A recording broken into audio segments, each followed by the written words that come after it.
Am I here? I'm here. I'm here. I am here. I'm here. You guys just find me like not here and mad at me. You guys are the best. I'm out here, Christopher. Before I get that out of the way, I'm super fucking late to my podcast that I record live every Monday, Wednesday, and Friday, usually at lunchtime.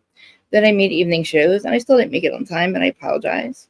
And I'm out here, Christopher, and we're starting with the Real Housewives of Beverly Hills, and then we're going to just move on to the pop culture stuff. So I'm going to have, in the meantime, switch my times and all that. But everybody that is here, I appreciate it. I just turned TikTok on. We're talking Real Housewives of Beverly Hills again. This is the Who Started You On podcast on YouTube, on the Reality of Kristen Marie YouTube channel. But I ring some, and I'm super fucking late. But I do appreciate everybody that's here watching and shows up for me all the time. I know that I don't do this often, but I hate being late, and I'm sorry. I'm going to try to do better. But I love y'all. And hey, Q. Okay, so we can get a Palaver Girl. Thank you so much for being here. Where did I see you earlier? I forget. Oh, over at Lauren's. I love her. I think it was at Lauren's. Yeah, Lauren about Baldoni and stuff. And I appreciate you being here. Sorry again that I'm late. Can't remember like that. But God damn, why am I crooked? There. Okay. Yeah, I will talk about the Baldoni stuff and all that. But I have so many thoughts about fucking Beverly Hills. Oh my God, I'm cursing. I'm sorry. I have so many thoughts about Beverly Hills. And I get so many comments about me playing with my hair. What I was going to say is if you want to watch the crazy live on the Who Started You On podcast side, do you guys hear me okay? I feel like I'm yelling. The Who Started You On podcast side, you can come watch the crazy live Monday, Wednesday, and Friday where I play with my hair constantly. And then you'll get all the comments, stop playing with your hair. It's like, oh, can't help it. Like, whatever. But Beverly Hills, I can't believe Sutton. I'm pissed. I don't know what the fuck is wrong with her. I don't know what money has to do with any of this at all. I don't know why she's coming at Sutton. I mean, coming at Dorit. Garcelle's the one who fucking said it. God, Chris, stop cursing. Garcelle's the one who said it, right?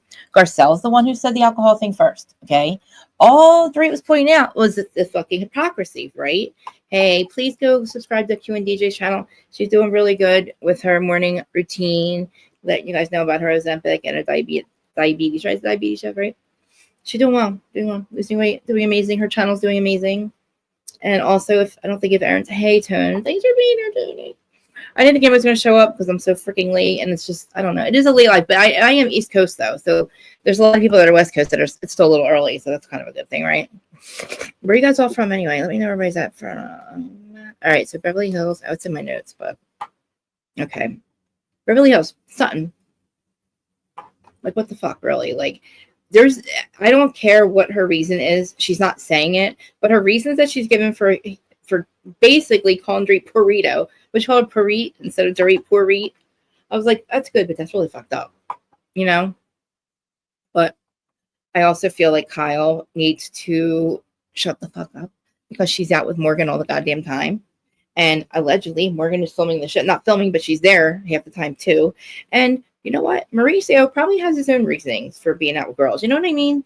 Like, Kyle needs to stop with this shit. Like, I don't know if she thought he was going to come back to her. I guess that's what she's saying. We now find out that Kyle does want Mauricio back and did want Mauricio back. So he did something fucked up again. Let's ask everybody, where is the money? Where's the money, Mauricio? What'd you do with the money, Kyle? Did you not know about the money, Kyle? Is this why you left him? Because he committed this fraud? I mean, yeah, that'd be a good reason to leave somebody. They put your whole family in danger because the guy's the most dangerous man in the world, allegedly, like one of the most dangerous men in the world. You know what I'm saying? I'm not like everybody forgets. I don't forget shit. I'm from Jersey. I don't forget. I hold on to shit. Like, I want to know where the damn money is, Kyle. You're not going to like sit here and do your little stunts and you're like, burrito. You said your little stunts with like, you know, paparazzi showing up at airports and shit just to take the friggin'. It's like, where is the goddamn money that was so much fucking money that he stole?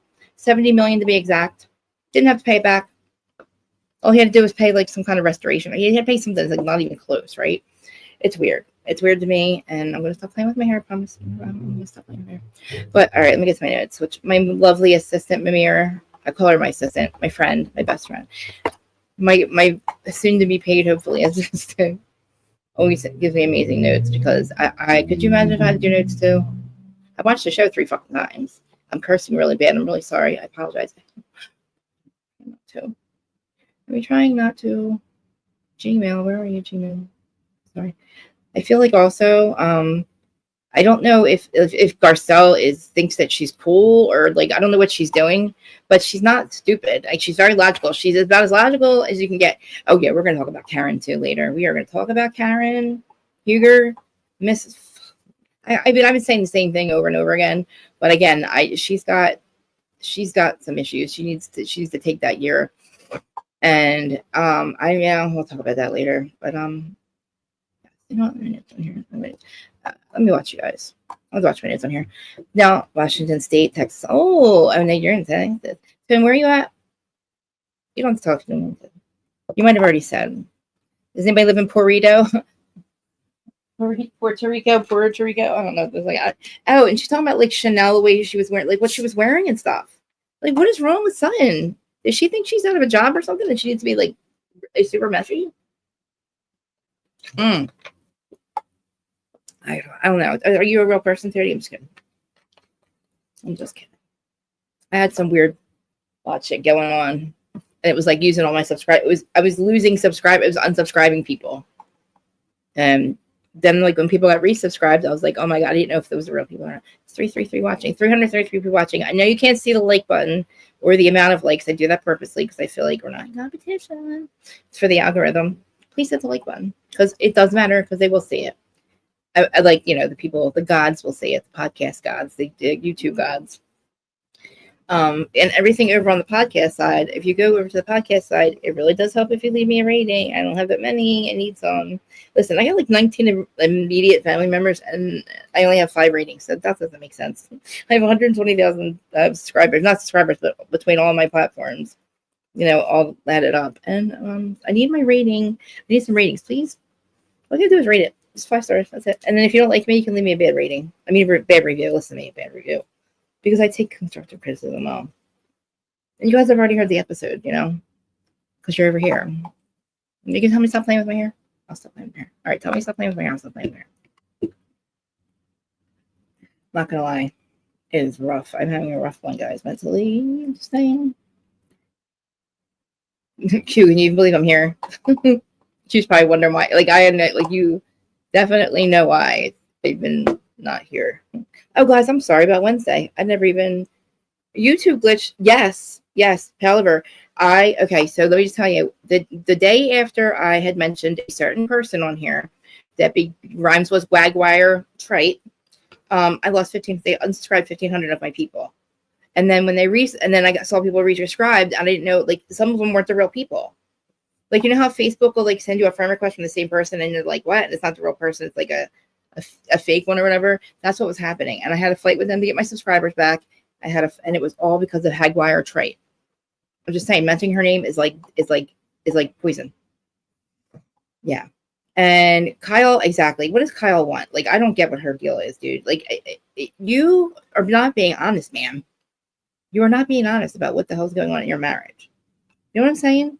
Why are you worried about what, like you have the balls to literally say what he's doing in the airport, right?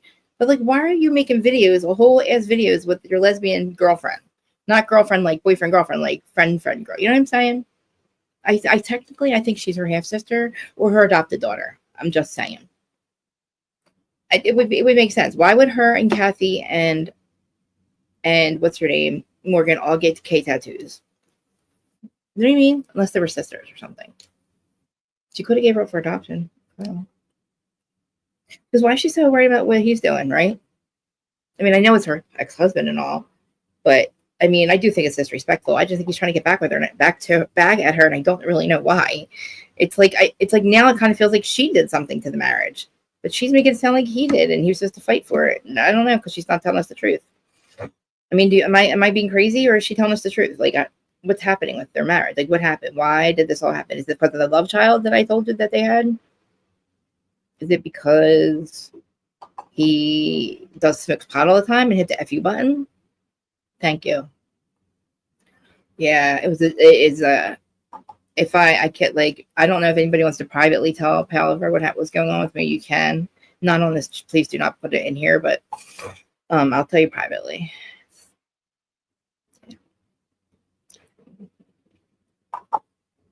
Oh, yeah. So this is a good one. Sutton's an asshole, like I said. But So we have stupid Jennifer. I don't like her either. Don't like Jennifer Tilly either. I know you have a few money, but why are you all of a sudden why are you okay with Sutton bragging about her money and how great everybody you are and how awful everybody else is because they don't have the kind of money that she has, whatever, your stupid caviar Caspia, whatever. So apparently she's having this party, she's getting it ready, and they're supposed to wear caftans. Now, am I wrong that caftans are the ones that Asa used to make on Shaws of Sunset, right? They're caftans, right? I think that's what they are. I wish she would have had Asa's caftans there, to be honest with you. I really like Asa's, and I if I'm wrong, but I really wasn't. I was watching the show, but I wasn't like everybody kind of looked like they were dressed the same. And if somebody didn't wear the caftan outfit, probably because they don't own a caftan. Who owns caftans? Unless you know what caftans are. I keep saying caftans. It sounds weird, doesn't it? But anyway, it's like Kyle has a wide selection of caftans. I don't know. Sutton stops by, check out the venue, and she wants to fill Jennifer in on Dorit's 4th of July party, which she lies about the whole time. She just lies, okay? The sentiment that she's giving is not what happened, okay? Now, at the 4th of July party, she tells her how she shows up and she had to sit by herself for 45 minutes. And Dorit was upstairs. Now, at the first, I disagreed. I was like, who cares? Like, she didn't have somebody waiting at the door at the pool party. Like, people were out already at the pool. But she also had a shrine of her and PK in the front door. It's kind of like, I don't know. It was weird. But to bring that up, anyway, who cares? Like, just enjoy yourself. Sit there. Like, go be nice to people. I don't know. Did you ever think about that, Sutton? And instead of saying I was watching the babysitters because there was 14-year-old kids there were play dates for the kids. As far as I know, anyway, she's telling Sutton's telling her this. So she tells her how, and they actually show it back, right? And they show back how Garcelle says, are you drinking alcohol or something about alcohol? And I think like Sutton shook her head yes or something. And then Dorit's like, wait a minute, why are you not mad at her, but you would lose it if it were me? And all of a sudden, Sutton takes it as Dorit's the one that brought it up. Dorit's the one that said it first, but it was fucking Garcelle. I keep screaming, it was fucking Garcelle. Why is nobody saying to her, just because she brought up the fact that you didn't get mad at her, but you get mad at me? So that's her fucking perpetuating the alcohol room. It was actually Kyle that did it last year. Remember? No, you don't, because you're telling fucking Jen all these lies. You're telling her the whole ass lie. You forget to tell her how all of a sudden you're like, you tell her she's coming at you. She took your purse. It was a fucking, like, I'm like, are you kidding me, Sutton? Did she like steal your cat or something? Did she run over your cat and kill it? What the fuck? So she said she took my purse, and we know that was a joke because we were watching it and we were laughing. I was laughing. Were you laughing? I was laughing. I was like, ha ha ha. It was like kind of like a throwback to something else that happened a long time ago. And then now she's like, she's so poor, maybe I should give her my purse. What the fuck are you? Okay, Sutton. She said it in the after show. So that happens. She's telling her all about it. She's lying. And she's like, how's she called me? Is she called? Fucking, hey. Did you get my message? I'm trying to get my message then. Yeah. After I'm done this, it's just going to be probably a bit later. I just have to get together. Yeah. So Sutton's like, she called me a bitch she called Dorit a bitch. And then she's like, I'm leaving. And she's like, you didn't want me here to begin with. Basically, she lied to Jennifer the whole day. Like, that whole situation at Dorit's house was uncalled for. She was a complete bitch to her. She called her a bitch. Then she tells her she should have called her a fucking bitch. That she backs down on it and doubles down on it this week. And it's like, what the hell did she do to you? What the fuck did she do? And don't blame it on I just had a bad interaction with my mom. Am I treating you guys like shit? Am I calling you guys and treating you guys like horrible people? Like, I'm horrible because I'm having family issues. Am I doing that to you guys? No. I'm like, because I needed you guys. Like, you know what I mean? Like, Sutton's not doing this because her mom was mean to her. She obviously just doesn't like fucking Dorit, and she's not saying why. And she's just picking on her. And she's because she's not rich. That's her reason. She's not rich. She's Purito. Dorit. Anyway, so then we have Kyle and her stupid therapist that she meets, I don't know, once every 6 months. Jamie Green, and it gives them a kiss hello, which is also fucking weird to your therapist. A hello, a hug, and a kiss. She doesn't even do that to freaking Mauricio when they were married. You know what I mean? And she tells everybody how it's all, again, the same fucking poor Kyle. The house is quiet. My mansion's quiet. Portia's with fucking Mauricio. And oh, God. And then after that, that's when he meets up with the girl. That's fucking fucked up. But anyway, he's with Portia. She's like, I've never been on the family vacation without, or they've never been on family vacation without me. But then they also spent the holidays together, remember?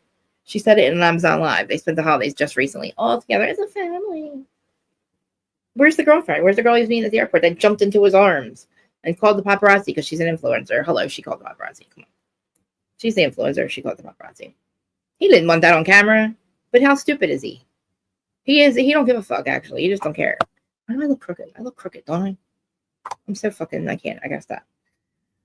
So, yeah, that happens. So, I can't, like, Portia, I guess she's the only one that's hanging out with her dad, which is kind of cool. But, they went to, like, Morocco, and then, what was it, the other M word, really cool place. But then Greece is where he meets up that chick. It's like, or was it Greece? I don't know. It was somewhere, but, oh, it was like jumping in his arms. So, Kyle doesn't say anything about it yet, but she's like, the whole sentiment with this freaking therapist is how he's moving on with his life, and she wants him to fight for the marriage, and we're like, that's what really was happening. Like, is that what the fuck your progress? No, it's not. You're with Morgan Wade, asshole. But then the whole thing with Morgan, like I said, Morgan's boyfriend works for fucking Mauricio. Ex-boyfriend, I'm sorry, Joe, of like 5 years. She was with him for 5 fucking years. He works for Mauricio at one of the agencies in, like, I think Connecticut or something like shit. For a long time. So how the hell is that? What is that about? Like, just tell us who she is. Just tell us who she is. See you, Kyle. Is she here? Morocco? Marrakesh. I think it is that. But yeah. I've realized lately I've had a really hard time saying words. I really don't know if I need to see a speech therapist. I think I kind of do. Because even when I try not to, like, stumble over my words, I can't help it. I've probably been doing it my whole life, and now it's just noticeable because I'm doing this and playing with my hair. Oh God, I gotta stop playing with my hair. And if I sit on my hands, I can't talk. Mark, I think you're right, pal. Pal. I know, but you do feel bad for. Why do you feel bad for her? Because she's like a sad sack. You know what I mean? Like, poor Kyle. She has a hey babe. Thanks for loving. Poor Kyle. Everybody's feel bad. I mean, but it's like, this is the same story we've been getting for how long now about her, Mauricio. Tell us the fucking truth. What is the real reason that you guys are fighting or separating? Is it because of the fucking affairs? Is it because he acts like he doesn't give a shit? Is it because he's a dude and dudes don't know how to love you? Like, dudes are very emotionally abandonment. Like, I realize they don't even realize they do it. And even if you tell them that they're emotionally fucking with you, they don't listen to you. So, and it just must be a guy thing. And then Kyle doesn't realize that about her husband, even though she says he's emotional. Yes, exactly. Dorit makes me more sad. And the way Sutton is treating her, again, it says more about Sutton than it does Dorit. You know what I mean? I know that sounds cliche, but in our world where we're at, we don't really fucking care. Like, we look at you like you're an asshole. Like, you're just kind of like an asshole. You're a twat, Sutton. That's twat behavior. You're like Blake Lively. You're doing twat behavior. If you look up the definition of twat in the fucking dictionary, you're going to see Blake Lively, Amber Heard, and Sutton Strack. And probably fucking Jennifer Tilly, because she's an asshole too. Stop. And like, why is everybody backing Sutton on this end? Like, what did Dorit do? Did she go around killing everybody's cat or something? Or run everybody's fucking mom over? I don't know what she did. It's weird. Everybody's like, oh, let's be there for her. And like the fucking like flashbacks of them trying to, like, telling her that they would be there for her. It's the craziest thing. We need help. You shouldn't care about her. You shouldn't. But you should care about her for a little bit. You should care about what she's doing to Justin and how we need to be there for him. And we need to keep talking about this case. Because she's just making it worse. And she's starting to go after us now. Content creators. Calling us like losers and shit, basically. And that we're stupid. And we don't know what we're talking about. We don't know how to read situations. It's a whole thing. Bitch, we got you. You got caught because of us. The metadata. Remember metadata? We're the ones that figured that out. Because you tried to lie about how long you've been talking about this shit. Like, come on, man. Twat. 11:59. Twat behavior. Didn't even make it because actually the filing was after fucking midnight, I heard. And somebody who must really like them fixed it. Just saying. Metadata says everything. Hey, twat. Hey, oh my God. Hey, TikTok. Thank you for everybody watching. I was listening to my own podcast the other day, and it's not that bad. I'm not that bad. I just have to keep repeating myself that I'm reality of Kristen Marie, because I kind of get lost. Everybody gets lost listening to me talk to you guys. I want to remind everybody that I have a live chat going. So if you are just listening to audio, I'm not speaking to myself. I'm sorry that I don't say all the comments. I probably should do that when I talk to them, when I talk about it, because everybody's there and I love you guys. But anyway, so where are we at? Oh, her stupid thing about her biggest accomplishment being her marriage. And she was so proud of it. And look, I get it, because we were like, oh, they're the couple of the... No way, Allison, are they going to break up in 10 years and 12 years? Is it really? No way is it going to be that Mauricio doesn't emotionally fulfill her. Holy shit, Allison called that shit. Like, to the, like, everything. She called it. She absolutely called it. It was right after, of course, she gets out of school. And guess what? Isn't that crazy? She was right. And we laughed at her. Yes, we are. We so are. Like, how many gotcha moments have we had? We've had a lot. And especially with true crime, they were really big help. And I don't mean we as a whole. You guys, all the content creators, everybody that talks about it. We are Sports Center. We run 24/7. Any time of the day, you can go on. You do not go to CNN for news about pop culture or reality TV. You don't go to like Fox. You don't go to all them. You know what I mean? You come to us because at any time during the day or night or 24/7, you can log on to a like YouTube or something and see somebody talking about it either live or in a thread. And there's still a thread going from the day that when Erica left Tom Girardi. It literally started that night, and it's still going. It's always going. And we're like, what, 4 years later? But yeah, anyway, that's real twat behavior. And now I'm starting to also not believe. Okay, let's go. So then we go on from that, like Mauricio moving on with his life, blah, blah, blah. We know. He just started smoking pot, and he looked like shit. And he did that whole thing with, the kitty cat thing. Remember the kitty cat thing? That's a whole problem. That'd be a problem for me. If I were Kyle, that would be the moment where I look at you like, get the fuck out of my face, motherfucker. Who do I marry? You know what I mean? Like making his, I don't know if you want to even call her a mistress, but the girl he's effing on OnlyFans, and what's her name? The chick, the Diddy chick. I always forget her goddamn name. Oh God, what's her name? Big tits. Anyway, he has her to wear kitty cat, like the whole thing. Anybody want to say it in the chat before I do? Want her to wear a kitty cat costume. It is Friday night. We can do extra real quick. Kitty cat costume. Go to a PetSmart and get 3 kitty cat bowls, and then on the way home, go to In-N-Out Burger. Eat as much In-N-Out Burger as you can. So when you come back, you set the 3 kitty cat bowls up in your kitty cat costume, and you throw up, and throw it up, and then you lick it up as I'm. Okay, and then when you throw up and you turn around and eat it, and I'm gonna F you in the mouth, I'm gonna fuck your mouth until you throw up, and then you're gonna eat it again, and just like fuck it, block, motherfucker. The second you said throw up and eat and wear a kitty cat costume, and you want me to go to PetSmart and do what, motherfucker? And then go to In-N-Out Burger and do what? Are you fucking out of your mind?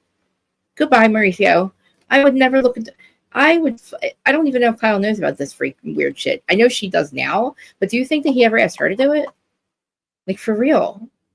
Like, I don't understand. Like, did he just, is that why she let him have affairs all the time and just he weren't supposed to get caught and he did? I don't know what the fuck happened, but that would be I don't know if I could marry you. I just don't think I could marry you if that's what you wanted me to do. I mean, come on, man. We would have to have a fun. I don't even know. I got to ask Kyle one day. We want to ask her about this because it might make me want to be a lesbian too. I don't know. I don't think she's a lesbian. I think she had an emotional affair with Morgan. And Morgan is either bi or not. We don't even know because she has a helpful boyfriend. I think it actually might be a husband. But that's just, I had to say it. I didn't say it, but I didn't want to say it, but I had to say it. Because that's all I think about now when I see him. And then I'm like, I would hate you too if you're my husband. I would be like, dude, what the fuck? I told you not to say that weird shit in public. I told you not to say that weird shit to people that are literally going to use it against us, which that's what she did. It's just like, what the fuck? Dude, and you know it was him because who else's wife is literally on a main reality TV show, and you are and she thinks she's a lesbian now. It's like Mauricio. You know what I mean? For some reason, it's like really bright, and I don't like it at all. But whatever, I gotta stop. But I gotta say now, unless I don't believe Boz, I don't believe Boz. I don't believe you think that you could get pregnant at 48. You can, but you didn't mean to tell me that you didn't know that you lose that much chance at 48. Really? Let's not, Boz. Like it's okay to have a storyline like that. I get it. I mean, I like this, like the fact that you're bringing up the things that you're talking about what happened with your other pregnancies. But do I really think you want to get pregnant? No, I don't. And I don't think that keeping him, it's the way to keep him, because you said you love him. You actually just want him. You wanted to do it for him. And I think that you can't get pregnant and it's not going to happen. So you're just going to be like, I'm doing it for you, baby. I'm just saying, that's my opinion. You know, you are 47. You didn't say that in the beginning. I don't know if she said that in the beginning, but if she would have did, I would have said, girl, what are you doing? Like, no. You can't have a kid. No. Let's see what Marcia said. No, you are not having a child. Your kid is like, her daughter is amazing. She's like a whole West woman. What are you starting over for? You want to have babies with this guy? Why do you want? You're 47. Look, I'm not 40. I'm 45. I'm 35. Okay, I'm 35. But it just, I wouldn't even think about having a child. Like, there's no way this late in life. And just, don't you want to enjoy? If you love him that much, enjoy your life with him. If you want to have babies, you need to go like maybe foster ones that actually need homes. Maybe ones that are a little bit older, like kids that are a little bit older. You know what I'm saying? The ones that don't get a chance to have homes. That would be something she'd be really good at, I think. I don't think if this guy doesn't want to be with her because she can't have a baby, I just think that's wild that they even want to do that. Hey, Larja, do you want to come up? You know, I have to hold it for you.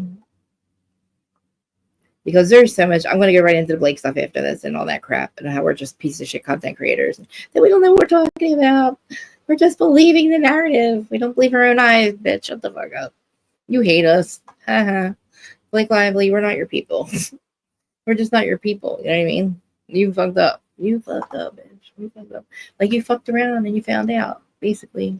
Stop. Sutton is horrible. Larja. Please come up here. I need to know why. What are we thinking here? Because I say the Dorito wins. Now, again. Hello. Hello. Happy Friday. Happy Friday. It's so late. I love it. How are you doing, beautiful? Oh, God. Don't ask. Ugh. Sorry. No, I'll tell you. You'll find. I'll tell you after. But Okay, I tried calling you earlier. I saw that, and I was like, did you want to call? Is that because of this show? No. It was because of stuffings. Stuffy McStuffy. Oh. Yeah. Definitely talk after this. Okay, no worries, no problems. Hi, everybody in the chat. Thanks for coming. And Large, I don't know if you put your channel down, but if it's running, like we always run it usually together, but anybody who is watching, if you're curvy, thank you for joining. If you're not curvy, become a curvy and smash all her buttons and follow her. Stuff is linked in my description 24/7 all the time. Because we love each other and she knows I'm smashing. On the most timeline possible. But why do we think that Sutton is a good person? I appreciate Sutton. That she's standing up for herself. She's right. Ever since she got on the show, Porrito has been chasing and it probably is because Sutton has a little more money but was single. And but she didn't act like that with Kathy Hilton because you can't. But yeah, she's been jabbing at Dorito, jabbing at Sutton a lot. And I feel like it's worse to say that somebody's an alcoholic and imply that on television than to call somebody Porrito. Well, actually, Garcelle is the one who did it. Garcelle is the one who said, is there alcohol in that? Not Dorito. Dorito might have said it last season, but actually Kyle did. And the conversation in the kitchen was because Kyle said it. And Dorit said, oh, well, you know, blah, blah, blah. She just went into the conversation. But I don't think that she's been going after her this whole time. I feel like something's happened and we're like the last to know. Like she killed Sutton's cat or something. Like, I don't know. I feel like all of a sudden it's Sutton hates Dorit because just in the beginning of the season, she was going to be there for her. Remember? She was like, you know, whatever it is, I'll be there for you. And all of a sudden now she doesn't like her. I feel like that was Sutton trying to again show Dorito that she felt like playing nice with her in spite of Dorito's actions and words towards Sutton and her confessionals, and saying that the lady pours alcohol in her coffee is rude unless you know that. Sutton doesn't come off like a big drinker. Like Sutton doesn't come off like a big drinker. No, you're right about that. But also, remember she apologized to her at the reunion? Who did? Dorit. She apologized to Sutton at the reunion for saying it. She didn't mean it because that's why when she said it to Sutton. So you're right. Garcelle did say, "Oh, is there alcohol in that?" Like maybe wasn't drinking that day, or was it a cooler? Was it a spritzer? I don't think Garcelle. Why did Garcelle say that? You Are know? you, like, I think she was asking, is that an alcoholic? Is there alcohol in that? Like she said, oh, it's a watermelon lime thing. She didn't say. Oh, okay. Like, You know what I mean? like one if it has alcohol in it or something or not, or Was wondering if the watermelon lime concoction also had alcohol. I mean, should we be a little sensitive because Sutton's very sensitive about that stuff, and I feel like I feel like maybe we shouldn't even say that, Garcelle, because look what happened. Well, I don't think she took offense when Garcelle said it, but when Dorita, her snide, condescending, patronizing tone, turns to Garcelle and says, "You're asking Sutton that? Like, the bitch drinks all day. Why are you asking her that?" Like, that was rude. That was ruder than her friend who just experienced that living room where the last time she saw her father, who was battling alcohol. Okay. Yeah. That was out of love. She knows Garcelle loves her. The only time Dorito engages Sutton is to complain.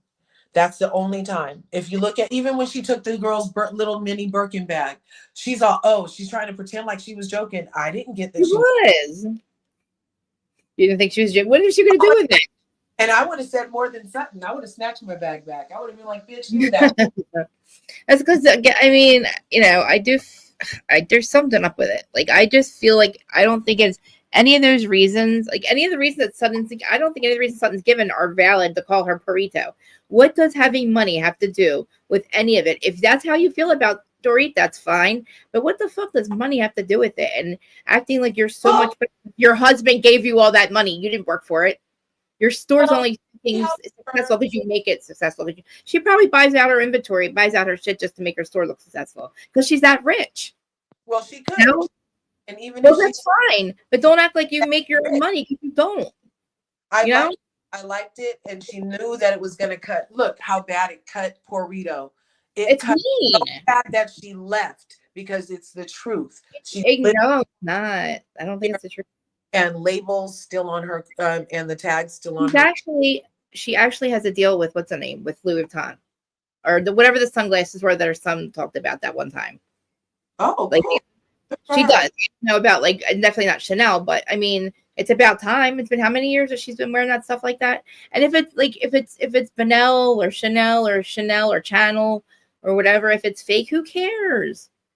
I mean, who cares? Like, listen, like I don't know. I just think that was unnecessary. You don't have to like her. You could say a million other things about Dorit, but saying that you're better than her because you have more money, or she's doing it because you have more money, is just They all care about the labels, all of them. I know, but you think they do? Oh my gosh. For Erica, every single piece that freaking shout out. First time, I love Jennifer Tilly, by the way. Oh my God, no. Her and her sister have always been my faves. Like, I love their movies. They're so quirky and beautiful. And to find half Chinese American, I was like, no way. That's crazy. I didn't know that either. Now, if you look at her, you can say it. That makes her the second Asian housewife on Beverly Hills. Cool beans. And but for Erica Jane, the pretty mess, to know every piece of Jennifer Tilly's jewelry, they care. They care. She knew already. And Faye Resnick, Faye, they Faye should have shut her fucking mouth. I'm sorry. She should shut her fucking mouth. Explanation. Why is she like literally I mean, a lot of them women should have said something to Sutton at a certain point, like, because it really was kind of fucked up. Like, say a bunch of other shit. Why say that? That just makes you look like, it says more about her than it does anybody else. Like, it does. She literally said the woman was an alcoholic. She did not. Garcelle and then Kyle did. Also, okay. She did say she does have a little coffee or whatever, blah blah blah. I know, but why are you then? Don't pretend to be friends with her at the beginning of the season. Then act like you don't give a fuck about her. You know. On the Sprinter van, I did feel like Dorito was yelling at Sutton on the Sprinter van. I did feel like she took it up 18 notches all of a sudden when she could have just been like, "Oh, that's weird. You didn't understand what the fuck I said." But no, Dorito. Wait, remind me which one was this. Remind me. I think Sutton stand up for herself better than get walked all over by Dorit. I love it. Do you think Dorit's ever walked all over her? Because Sutton was, kind of like I felt like the underdog for a while, but like I never thought of her like that. But I don't think Dorit did, but I think the other women did, and I think that she has balls now. I think because she has her, like, I think she feels like now she has friends, which is kind of fucked up. Like, just be the nice person that you are and not be a twat. Like, I just think she's being a twat. That's all. Standing up for herself, and I think that. Well, though, like, Dorit wasn't doing anything. She called her a bitch in her own fucking house. Oh my God! What would you do? You would slap the bitch. That was a bitchy thing to say, and she could have took it like, "Oh, bitch." I forget what she said. Wait. And even I felt like when Sutton was saying it, she wasn't saying it because Sutton never just is like, "Oh, you motherfucking bitch." She doesn't come off like that. She's just like, I know. I don't know what the hell's wrong like, with her. I think she's an alcoholic. That's why I think she's an alcoholic, because of the way she's acting. I'm serious. Oh my God. I know. I'm just saying. Just drunk her damn self, and she needs to watch. That's what they all drunk. They all can be drunks for. Honestly, they can all be drunks for all we care. You know what I mean? They all probably drink equally as much, but they're all going after each other. But it's kind of like Sutton's the only one changing her personality. She does show up as somebody different with Dorit all the time. So I'd be like, "Are you on something? Like, did you just forget, sister?" Trying to appease Dorito, and Dorito is never done with the last time Sutton was quirky around her, did some stuff. Dorito's never done. She has a freaking Louis Vuitton full of for every occasion, one to match every outfit at any time. She can pull one out and dust off an old issue with any of these hoes. And that's what is it though? What is her issue? What was I can't see one thing that she's done to Sutton in the last, besides that comment, because that's the only thing Sutton says. And she says, "I don't like her. I don't like her. I just don't like her. I don't like her." Oh, I'm sorry. It's her lying about her and PK's marriage. What, bitch? Are you out of your mind?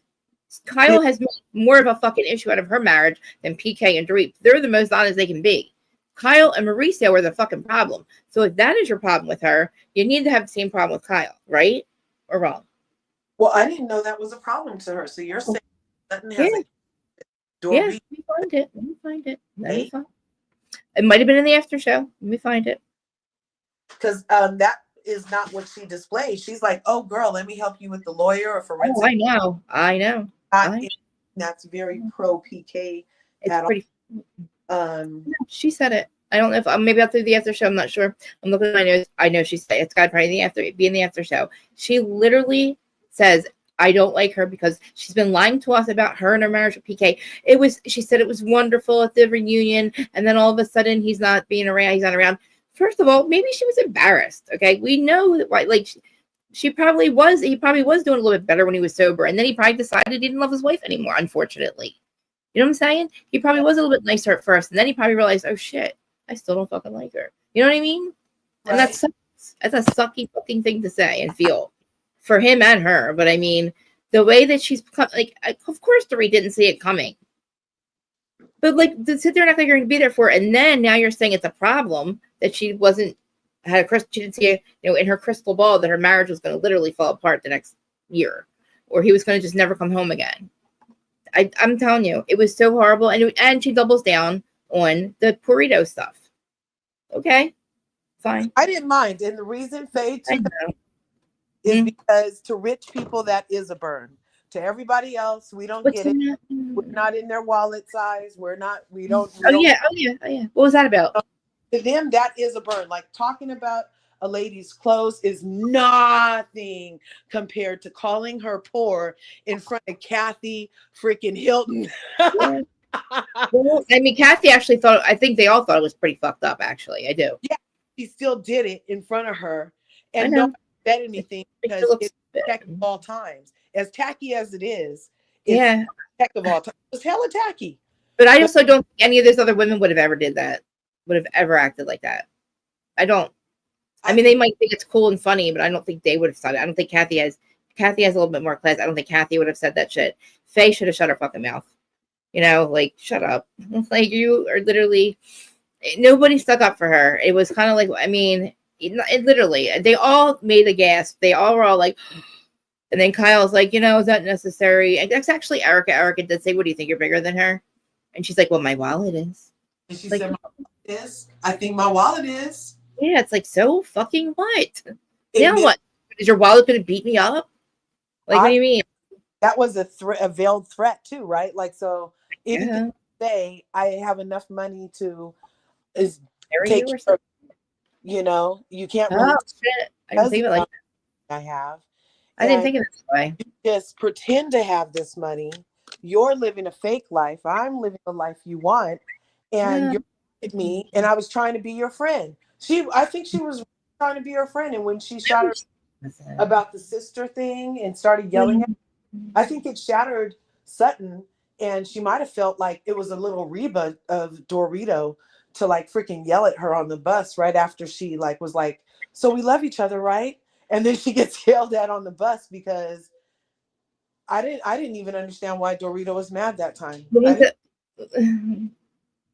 Well, I mean, Dorit, like you said, Sutton's not putting up with anybody's shit. Well, either is Dorit. Like, they probably both are valid. They probably both are valid in hating each other, not like each other. I don't know. I don't think Dorit hates Sutton. I just feel like now she's just like, what the fuck? Like, does the chat think what is yeah, the chat yeah. think? Do they I think that can't say it. Let me say. has shown since the "Let the Mouse Go" statement, because she said it for was messing with her all the time, and she said it repeatedly over the years that she feels a certain way between her and Dorit, to the point where you even said that Dorit apologized to her at the reunion for blah blah, right? Tell her to tell Garcelle not to say it in front of people then. She's tired of being called an alcoholic. Well, sorry, Garcelle said it first. She didn't call her alcoholic. She said, neither did Dorit. But the tone Dorit did it to imply that it's okay for you to say, but not me. Yeah, it is. Because so that would be just like me and you, Krista. We go someplace and something that's a little off, and everybody else might be like, oh, what the fuck? But I know you love me, and that's from a malicious place. And so you wouldn't have said it to hurt me. But the next bitch that tried to come follow behind you. Well, then why didn't she say that then? Have a problem. Why didn't she just say that then? Why didn't she say that? It's okay for Garcelle to say it, but not you. On it. Then I'm gonna have a problem with her because she and I aren't even on even playing ground. And I know she doesn't love me. I know she has no good feelings towards me. She's not trying to make a joke. She doesn't even have a smile on her face. Most people, when they're telling a joke, have some kind of smile in their eye, on their face. They get a laugh line, something. With the purse, we couldn't tell. Her Botox was in full effect. We couldn't tell narrow motion coming off that. But now she's like, oh, it was funny. No, we couldn't tell. Yeah, no, we couldn't tell. We couldn't tell. Oh, they're all agreeing with you. They're all agreeing with you. But I also, in Porrito's defense, I have enjoyed sticking particularly up to Kyle because I do feel like the ass helmet Kyle was getting stuff. And perhaps, she needed some breathing room. And it's interesting that her and Boz, I still think that's an interesting thing. I love that she has a good Sally, but we don't know nothing about Boz except for she wants to be a baby mama at this point. I do believe that story, though, that she really wants to be a mom. That is such a week. I'm like, you're going to come on here and your freaking and poach us a baby mama storyline? Really? And act like at 48, you don't know how hard it, like, she knew. She acted so surprised when the doctor said, you have a less than a 2% chance. Oh, really? Oh. We love each other all the time. We can't wait to be married and have children together. So we're already looking at that. It sounded so out of order. It's weird. Yeah, you're not, this is where you want to enjoy your life. You want to almost retire, or you are retired. Why would you want to have a child? I think she should look at like maybe fostering kids that need homes, older children, maybe older kids that need fostering or something. Don't you think? I think she'd be great at that. But why start over with a baby? I'm sorry. I hate to say that because I'm not a mom. That's my problem. Like, that's why I think it's like, oh God, like I just, even now, like even when I was younger, there was never a part of me that ever, but then now to try to act like you don't know how babies aren't born and you don't know how your body works. I mean, I was a little surprised about after 47, it's a less than 2% chance, or after 45, this 2% chance, but I also knew it was really hard, But how old were you? I know a lot of geriatric pregnancies. So does I was my 40, too. You're what? I was 44 when I had my second. Naomi Campbell just had a natural child from her womb, didn't she? Did she have a natural child or did she get that? I mean, she had a baby though, right? Yeah, she just got a baby. I mean, my stepmom was 37, but it was like, oops. But she's like, okay. But I mean, it was like, yeah, I don't know. I look at you guys and I'm like, I give you a lot of credit. I give moms a lot of credit because I don't have I just don't have it in me. I should be a little bit more like, but I just don't feel like and plus I feel like her health is really at risk too. And I know that the stress that she's going to feel worry about it because if I would be, I dealt with what she dealt with already once. And I just don't ever think that like, that's not the reason why it's not the reason why I never did. That was it. Cause it just happened. I had no choice. You know what I mean? And then that just happened. But like, I definitely don't think I would worry the whole time. I don't know. I would not enjoy my pregnancy at all. I would be so worried that I'm going to lose my baby again. Right. Like, that's just something that you know what I mean? So, and she's already worried about it. And I feel like that's also a problem too, because you're like, she should surrogate. Maybe they'll end up surrogating, and maybe they'll go to Dr. Jackie from Memory to Medicine to her surrogacy center and get themselves together. Yeah, they should. I mean, I think maybe talking to one of those women would be really helpful for her. Like as far as like the fertility stuff, like as I think on that show, because they help a lot of women, don't they? Oh my God. A lot of housewives women too, like in the whole year. Dr. Jackie has an entire surrogacy center, like a building. Yeah, it's awesome. She helps so many families get their babies. The lady I had Candy Burris's baby also had Shannon Morton's baby. Yeah, that's right. Now, like, what do you think about her having like, or her just having, or them doing like fostering, like children, like older kids? Do you think it's too much, or do you think it's like, I think that would be beautiful, but some people just don't want to. Yeah, I know. Do you think she's only doing it because of him though? That she loves him, or he wants babies? From what she said he wants a baby and I want to give it to him. Yeah, I get that, but I just feel like it's. I don't think. I'm thinking, let's change diapers again. Right. I know. I mean, yeah, that's. I'll be surprised if she has. I mean, I'll be happy for her if that's what she really wants, but I feel like it's just a lot of what Keely wants, and he's kind of odd, like Palmer said. Maybe that's what it is. If it was a guy that she said I love you to, and they were like, I love you so much, like I would feel like more, I don't know, not storyline about it, I guess, maybe. You know what I mean? Exactly, and it wouldn't feel so like she just wants to be. He almost sounded that season Portia Williams wanted a baby after Cordell left her, and she was dating that guy, and they were living with her mom, and they would get it on in her room, and she baby contract or something because she just wanted a baby. Right. Speaking of Portia, man, I really wish that I hope we get to see some of Miss Diane having her man guy over a person, like her young guy, her boy toy person. Oh man. Right. Like literally, Portia denied us of that because she wanted to be spiteful and stay like assignments. God damn it, no! Like, woman, go home so we can see what Miss Diane's doing, please. And the worst, that's where we know her from. The prenup for Portia only allowed for her to stay in the house during breakup for like 2 years, and she already spent one like burning through it in court. She hasn't even got to really enjoy it, I know, but god damn it, the show would have been. I mean, he was being spiteful. I just think we missed out on Miss Diane's life, and maybe we'll get more of it. Maybe we'll get it now. Say hi, Sterling. It's Marie. I haven't been here in so long, Mama. You haven't been liking me so long. Shut Diane up already because the preview did show Diane kicking back to Simon. I'm excited. I'm never excited because they've been surprising us lately. Like I think the franchises have been surprising us lately. So like I'm kind of excited as much as I'm done with Kenya. I feel like and And it's not just because of what she just, well, yeah, it's legit. It was the whole Bolo stuff too. But I'm excited because I feel like, every time I'm like not looking forward to a franchise, I think I'm gonna hate it. It ends up being really good. Yeah. Really good.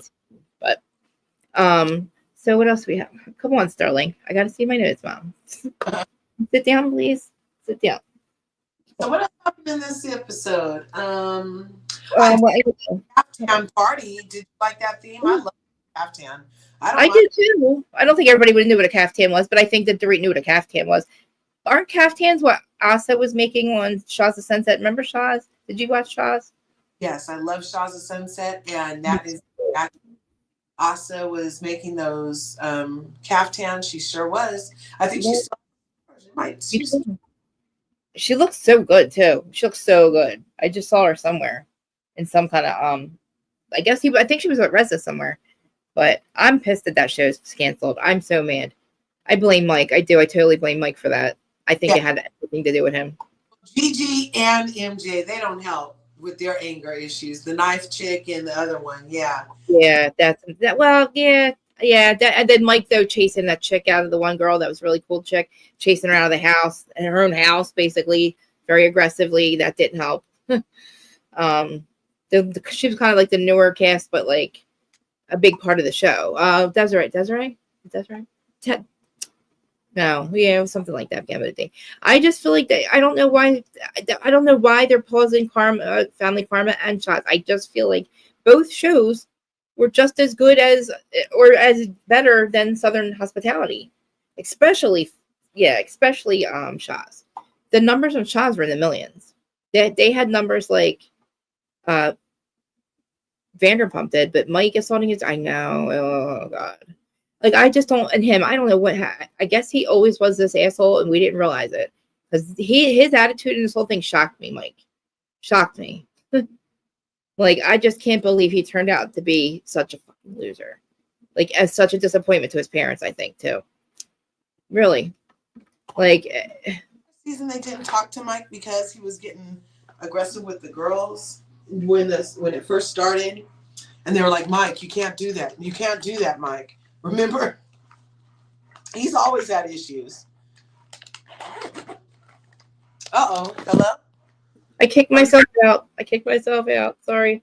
I kicked myself out of the chat. Am I here? It was like, Mike, you can't do that. I know. Remember? So he's always had some type of issues they've known about.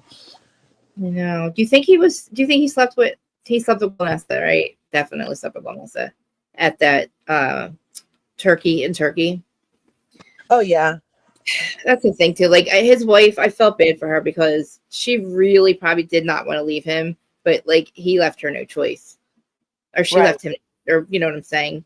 He left her no choice, and then this chick was really awesome. This chick. How you fucking that up, dude? What are you doing, Milo? Having threesomes. That's what they were doing. That's a problem. You know.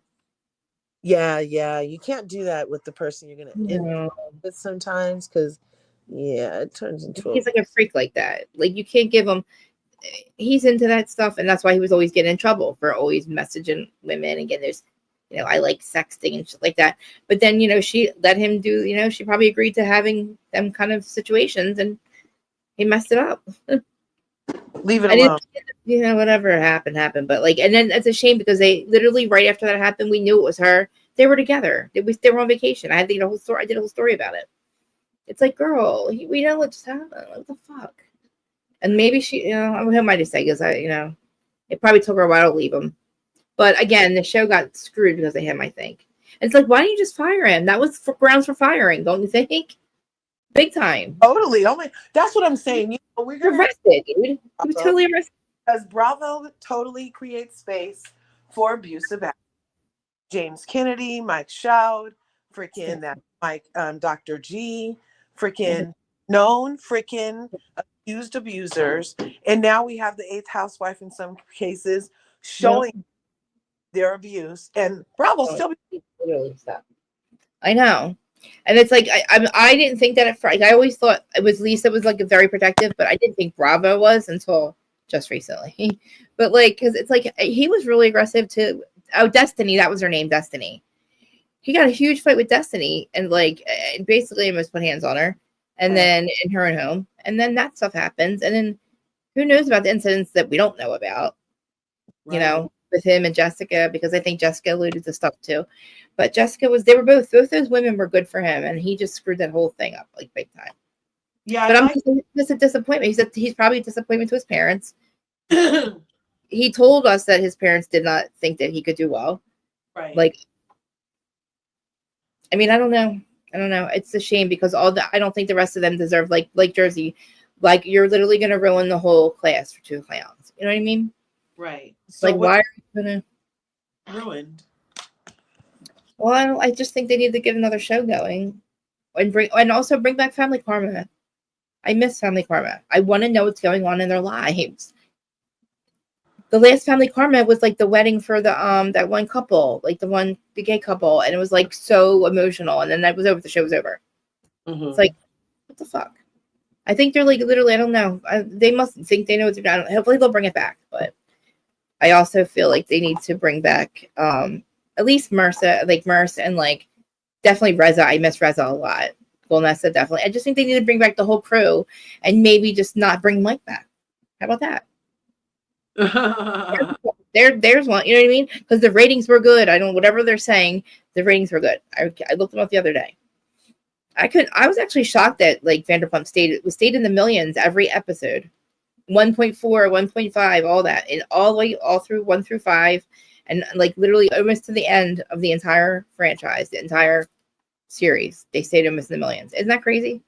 Oh my gosh. I know. So does Southern Charm. And Southern Hospitality is only in the 400s. Southern Charm got into the 600s just recently, which is okay now. But like, that was also before streaming too. But even like Jersey Shore does the millions now, and they don't, you know what I mean? They're on MTV. Nobody really knows about them. Nobody really watches it. But I guess they do, but we don't talk about it, I should say. But anyway, so what else happened? Sutton, okay, yeah, it was in the after show that she says that about. I didn't watch the after show yet. I'll have to go.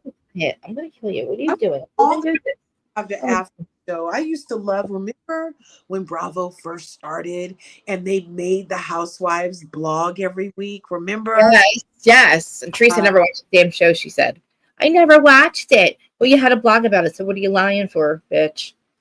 Knock it off. You knew you watched it. And that was all. But see, that's when bloggers were like, I was a blogger, but like you had to look for people. Like, I don't know, you kind of had to look for them. Like, you know what I mean? Like, at least like with these things, people just show our stuff gets pushed. But like, nobody wants to come see the angry blogger. But like Teresa, I don't even know. She said she had somebody else do it for her. Like, she didn't watch the show or something. It's like, all right, I'm going to play the after show for you. Part of it. Hold on. And we'll be able to go into there and comment. Yeah. Yes. That was fun. Yeah. I'm the angry blogger. I was like, what? I am? It's like, you can't be a podcaster. Nobody's going to fuck with you. I'm like, why? You're the angry blogger. I'm like, I am? Really? Shit. ShopRite. We started here.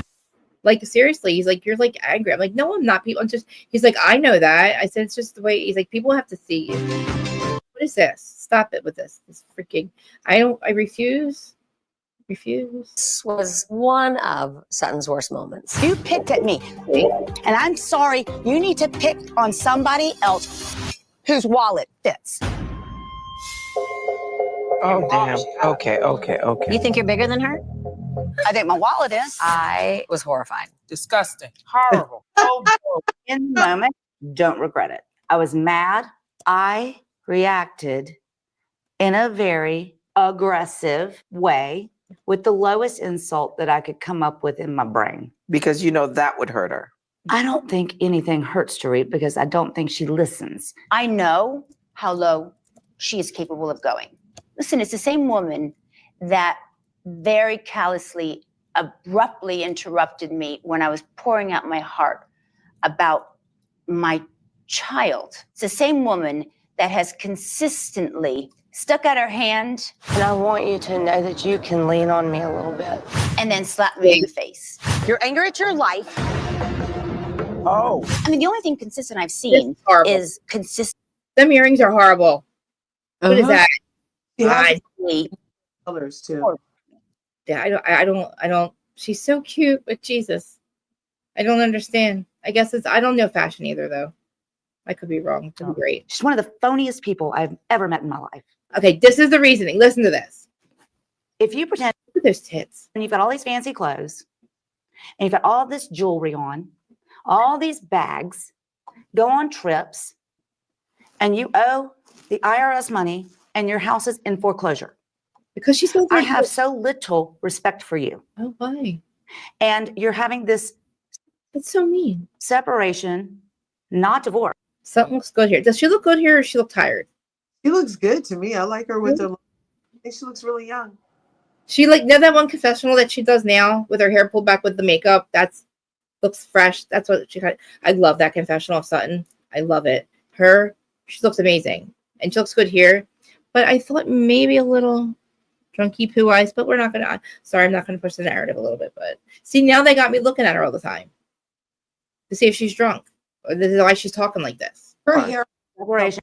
not that Her hair drunk. looks good, right? You like her hair? I was saying her hair holds color, so she's not that much of a drunk. You know how people can be so drunk their hair doesn't hold color? No, I didn't know that. You never noticed how a lot of the alcohol women, you know, for sure, they'll be made out for a good like quarter inch to an inch. And that's because the alcohol doesn't makes it so it doesn't stick to their follicle like that. I did not know that. And I am a hairdresser. I went to like cosmetology school. I did not know that. Next time you're somebody who's like I sloshed, know everybody. Yeah. who's sloshed all the time but dyes their hair, Mm-hmm. look and see if they're between the gray and the color, like exactly from a quarter. I'm telling you, it's from a quarter inch to an inch where it just looks like, oh, your hair grew out, but it's always like that because the color is thick. Huh. And Candace, Well, yeah. I mean, I guess I don't pay attention. I only dye her hair every once in a while because she just doesn't ever get over here. But like, I never thought of that. And she's a bad one. side, I don't know why I'm whispering. all I see are lies. So I cannot deal with that kind of person. Mm. And if she had just come to us and say, y'all, you know what? We're in financial struggle. What's not your fucking business? And maybe she wasn't in financial struggle. I owe the IRS money. I'm not in financial struggle. I am in a marriage that's not working. She did say that to you. She did. She said that she was embarrassed and she didn't want to say it. She said it afterwards to Kyle and then you. Erica. It is much more likable. Because you don't like her, remember? I'm just saying. Sorry. And relatable to me than to just pretend like everything is perfect. Well, And then all of a sudden it's not, and I'm supposed to be, I mean, I don't understand it. well, That's what my problem is with her. I know if I was in a very bad financial straits, I know that I would show up with my Louboutins at least she does stick up with her now. She does stick up for Dorit. Jennifer Tilly does. and my Chanel and my, I guess, fake Birkin bag if I couldn't afford a real one. I know, so I have a little bit of empathy for Dorit because I know that's what I would be doing. But you still wear the stuff that you had. But why can't You're not wearing that she had? She has a deal with Louis Vuitton. next season's That's Chanel. what a credit line is for. Not when your house is in you know what a credit line is, possible Tilly. foreclosure. She bought a new house, Sutton. Not when your husband, it has left you. Yes, Like, come that's the on. time to show up more than ever. Yeah, it would be nice if she had said, yeah, we're having a hard She did. Remember? time in our marriage. When Andy asked, She fucking had. She didn't think she was last year. He was sober.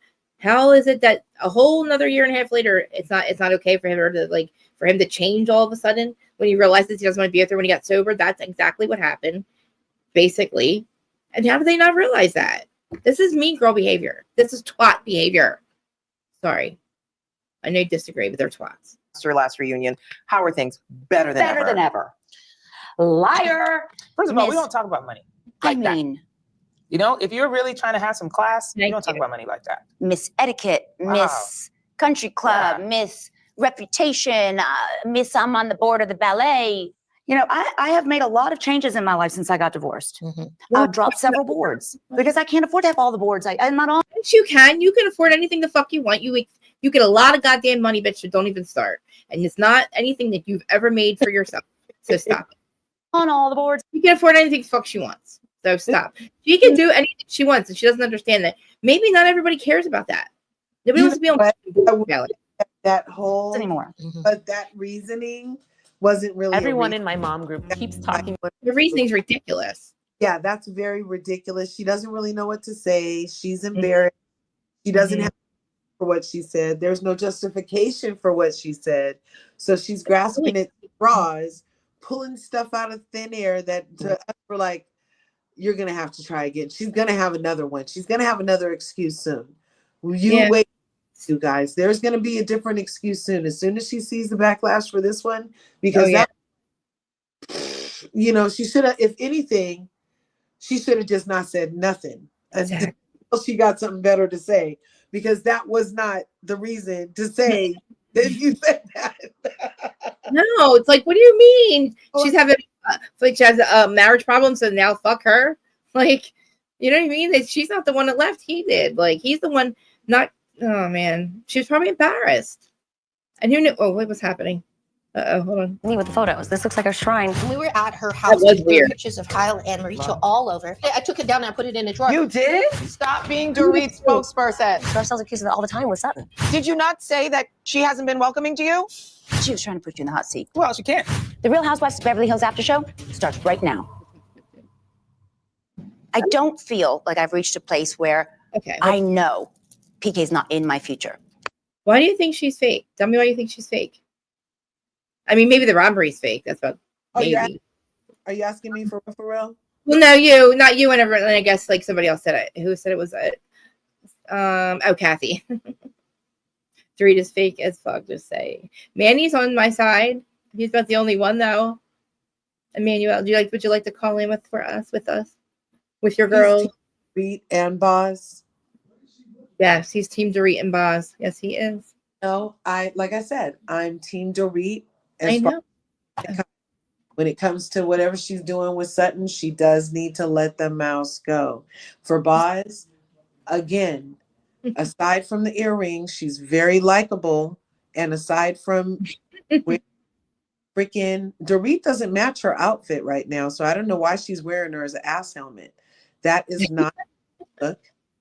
And it doesn't go with the earrings or nothing. So she's going to have to stop with this. We don't know anything about her. We're like on episode 13. And all we know is that she's a great friend because she takes so much for Dorit.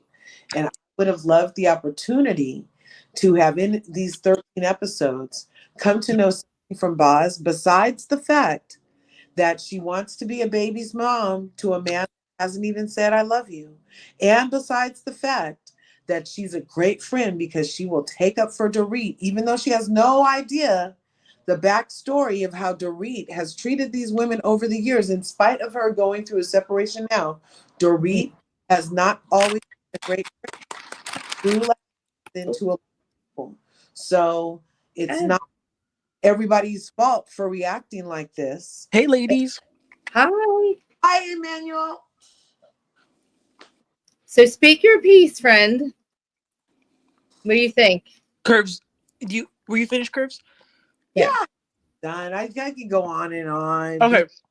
Till the break of dawn. You know. I am Team Bose and Team Dorit. Sutton is a mean old lady, and I've been noticing this since last season. And I know you guys are not fans of Anna Marie, but we have to go back there because the way Sutton was just so rude to her, I think that all got lost because it got overshadowed by all the other BS with Anna Marie. But if we're gonna be real, Sutton was mean to her. Y'all remember when Sutton started screaming at Anna Marie, and it was just so weird. And now, granted, you could say Anna Marie came for her, whatever, but Sutton is mean. She's just like her mother, Reba. I agree. Okay? She is. And I am so disappointed in Garcelle. Me too. Because Garcelle wants to sit up there and say to Bose, don't be Dorit's spokesperson.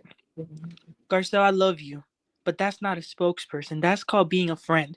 If I'm at my friend's house and y'all are up in the entrance acting crazy, if I go up to y'all and I say, "What are y'all doing here? Like, are y'all gonna come into the party?"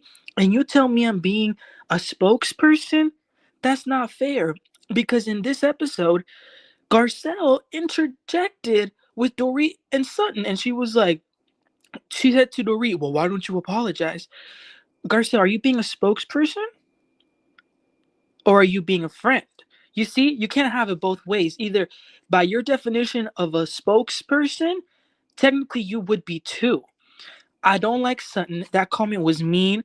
It had nothing to do with the conversation. The conversation was about alcohol and this and that. For Sutton to go so low and to say, I'm better than you because I have more money? Really, Sutton? Really? Where'd she get her money from, by the way? Exactly. And even listen, look at Kathy Hilton. Right. Rich, wealthy. Do you think she would ever go to someone and say, I've got more money than you? Right. No. Jennifer Tilly wouldn't even. Everybody was so taken aback. And I don't know. I just feel like it didn't Really? sit well with me, especially because her best friend is supposed to be Garcelle, who has been open about growing up in poverty. Mhm. So for her to make that comment, it just felt so insensitive. I don't know, you guys. I didn't like it. Insensitive to a lot of people because, I mean, honestly, you're right. I just feel like it had nothing to do with whether you like her or not, because she doesn't have enough money. But that has nothing to do with her making whatever statements she was making that made you think she was alluding that you're an alcoholic, even though it was Garcelle and Kyle that did it. It doesn't make it seem like you having more money than her. None of that has anything to do with why you don't like her. What if it does? That's weird. And by the way, a lot of people then. How weird is? By the way, nobody has that kind of money, really. How weird is Sutton sitting at the table and says to Bose, "How many people do you have inside of you today?" And Bose was like, "How many what?" And when Bose in her confessional, what did she say? "How many people do you have, lady?" I have one. I'm like, it was weird. I know, and she's like, wait, but that's the thing. Sutton doesn't show up as the same person to Dorit all the time. It's either your lover or sister. You'll be there behind her. You understand what she's going through, and you shouldn't. I think we should be there for her. She's going through some things, and we should just see if she's okay. And then you turn around and go, I don't like her. I never did. She's so fucking fake, and she just thinks she has money and wears this fake stuff. And it's like, whoa, what in the hell? I feel like we're missing something. Like, it feels like she did something to these people that really, really bad that we're not seeing, because to me, the punishment doesn't fit the crime at all. And remember, Krista, this is supposed to be the woman that is all about sisterhood. Yes, I said that. I was like, it's like, even if you don't even mean it, don't even you don't have to say anything to her. You don't have to pretend to be her sister, friend, or whatever, or you want her part of the group, and then don't say you want people to be there for her. Now you say you've never liked her, and she's been coming for you so many times. But then why did you even act like you wanted to be there for her? Then it's weird. What happened in between? Did she run over your cat or something? Like something? Or maybe she did something and they don't want to talk about it or something. You know what I mean? Do you feel like, or I'm just like trying to figure out something that's nonsensical? Because I feel like it's nonsensical and I don't know what's happening. I'm like, what in the world? Like, so all of a sudden you're like, you're literally making up reasons. You called her a bitch in her own home. You should have been mad at Garcelle. I kind of understand a little bit why you were like, you focused in on Dorit, but like she forgets that whole comment was because of Kyle saying it. Kyle saying her, I don't know if you've had any alcohol or anything today. And she did say, yes, maybe she puts a little bit of vodka. I might think, she apologized for it at the reunion. She accepted her apology. And again, here we go with the housewives things, moving the goalpost. Now she'll never reach it. She'll never, ever be there. And at this point, I wouldn't want to be Sutton's friend either. Like, I wouldn't be your friend back now, because you think you're so much fucking better than me because you have money. And I might not ever have as much money as you, Sutton. Nobody ever will have as much money as Sutton. So it's like, are you mad at everybody else that doesn't have as much money as you? Because you have fuck you money. So does Jennifer Tilly. And neither one of them have worked for it. Well, Jennifer has, but she's got Simpsons money, which is fine. But Jennifer Tilly would never say that to somebody. Could you see her saying that to somebody? Like, no, it's just so fucking weird. And it's like, I don't think a lot of people would have said that. Actually, maybe Patricia might have on Southern Charm. She's probably the only other woman that would say that. Right. And my thing is with Sutton, listen, I'm not saying Dorit is perfect, but if you think she's fake, if you think she's a liar, if you think she's desperate, if you think she's thirsty, say that. But why does it have to go to the money thing? You know what I mean? That's what I'm saying. There's so many other things you could say about her, and that's the one you stick with. And couldn't think of anything else to say. That was like, so it wasn't a great read. To her, it was. And I feel like people are making. She does not have a career. Oh, what? Yeah, but or she could have said, "That's why your husband's leaving you." Something like that. Yes, that right. Would have hurt. That would have hurt. A lot of stuff would have hurt. Way worse than that, right? And Dorit even said, "I could have destroyed her." She said that at the end in a confessional or something, or like maybe on the after show. And she's like, "But I would never do that." But then Faye Resnick wouldn't have spoken up. You think that $300,000 a month, a baseball team, and all that? Yeah, she raised her kids. A lot of people raise their kids, but they don't make $300,000 a month for it. But I will say, you guys, it did surprise me that Dorit stayed silent. Why do y'all think she didn't because she's not the type to just shut up. She will go back Maybe because she realized that it says a lot more about Dorit. I mean, a lot of more. I think she realized in that moment that she not won, but everybody's going to look at something like, yeah. And if she argues back, it's going to make her look really like she's stooping to back down to that level. I think that's why she didn't say anything.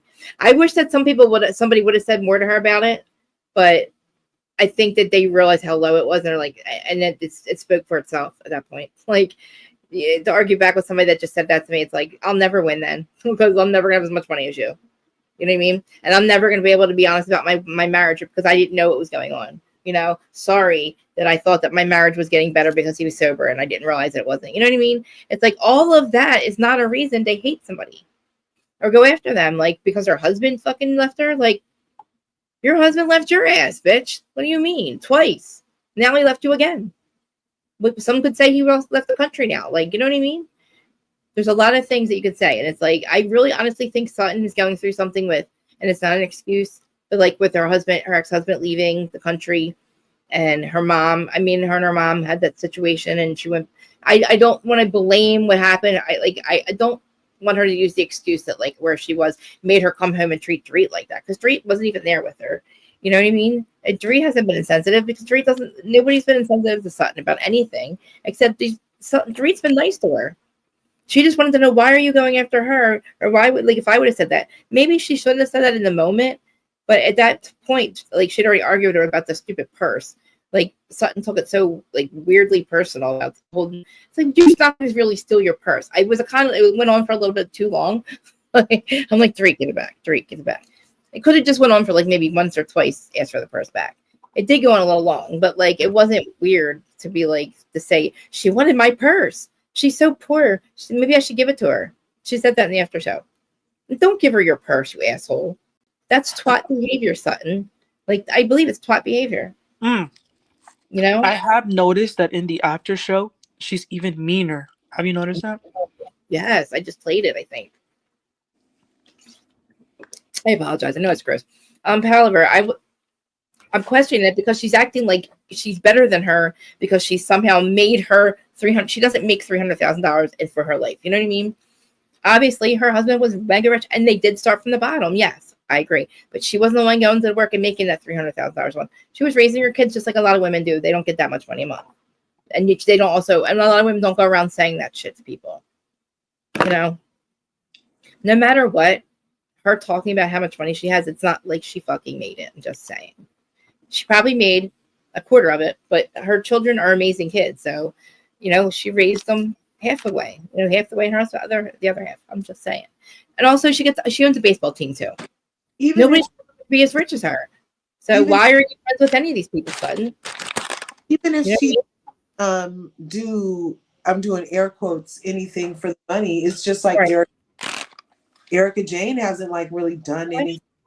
Earring, everybody's saying she should keep. And you know, I never said that. It's like, I don't know. Kyle listen, they could say the same thing. She would have said the same shit to Kyle. Kyle's been dishonest about her marriage. Kyle's dishonest about her fucking money. Kyle's been dishonest about her marriage. She's been saying the same shit to these women for 2 years. And why the fuck isn't she mad at Kyle for it? She's mad at Dorit because she didn't know what was going on in her marriage and she's getting divorced, but she's not mad at like Dorit about it, you know, or Kyle about it. You know what I mean? It's kind of like now you've turned your anger or whatever your misplaced anger to this one, or like maybe you just don't like Dorit. Just like, but like don't use all these weird excuses now. But she already said several times she don't like her. But why? When she was saying let's be sisters, sister hug, sisters. Woo. Well, after the whole tour up, After that, right? and After she accepted her apology on the reunion. Or when they were on the boat and she said she's there for anything she needs. Yeah. Yep. I understand you're going through a lot. Oh yeah, your husband left you too, remember? Like you should understand. You know what I'm noticing with Sutton? Every time she goes at it with Dorit, I think she wants to have an iconic moment like she had last season with the name 'em. I think she's trying to have a viral moment. Well, this is the wrong one, I think. I don't think a lot of people are gonna think it's cool to say what she said. And I don't think a lot of people do, but situations are a little off the cuff. So you just think she's like waiting, like with pre-made up sayings, or are they trying to just be salacious to create a moment? I think she's just being mean, and I don't think she's planning it at all. Honestly, I think she's being hateful and like a little bit off, like too angry for me, like a little bit too like very angry, like calling her a bitch and saying I should have called you a fucking bitch. Like what? Oh, really? Yeah, in my own fucking house, bitch? Really? Like, and then you know, for Dorit to really not say anything back, I was shocked.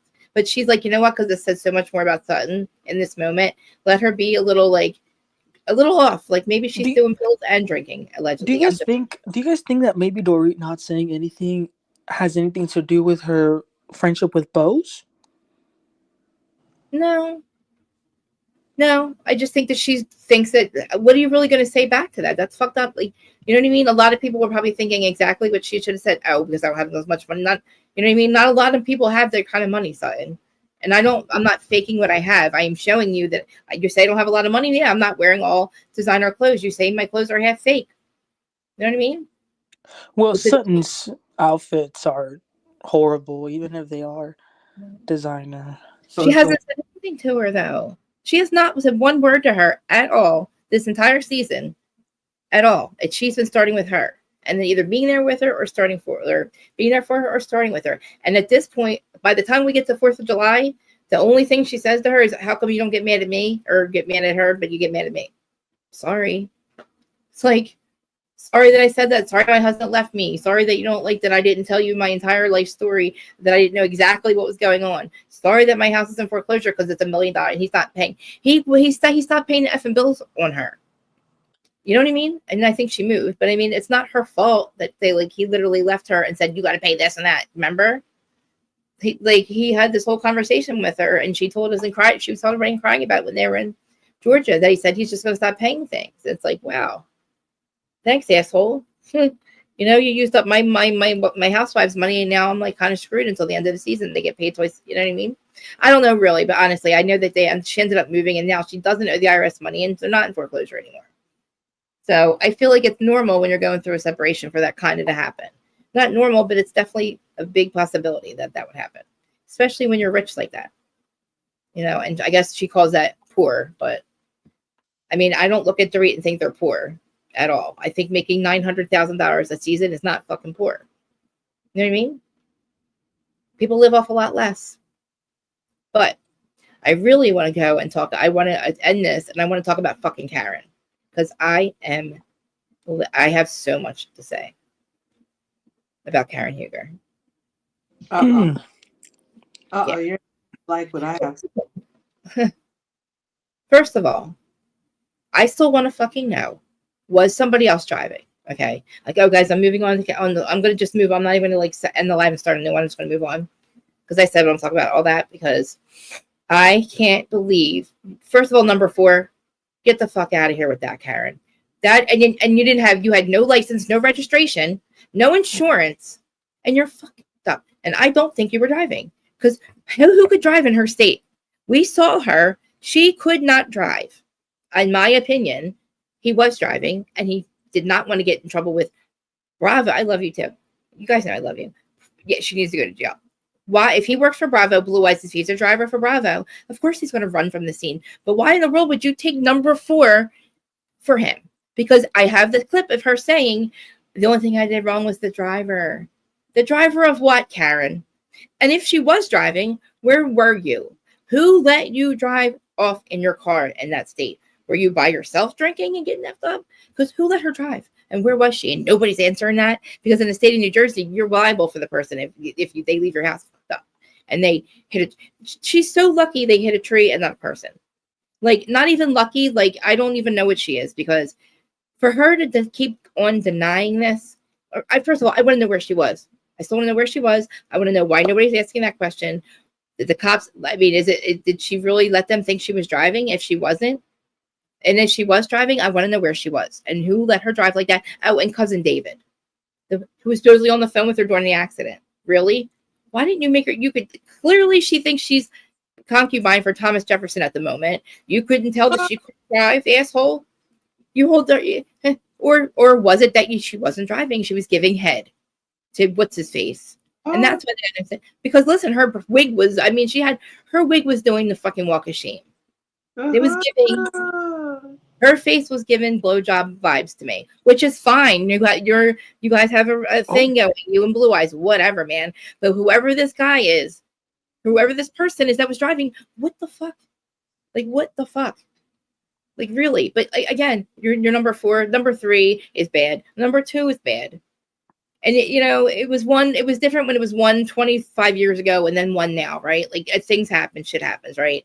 But you have no registration, you have no insurance. Why are you fucking driving that car? Why are you driving? Why was anybody driving your car fucked up? And why is your driver, allegedly your driver, driving your car and not at the freaking vehicle that he was like, it's like, what the fuck, man?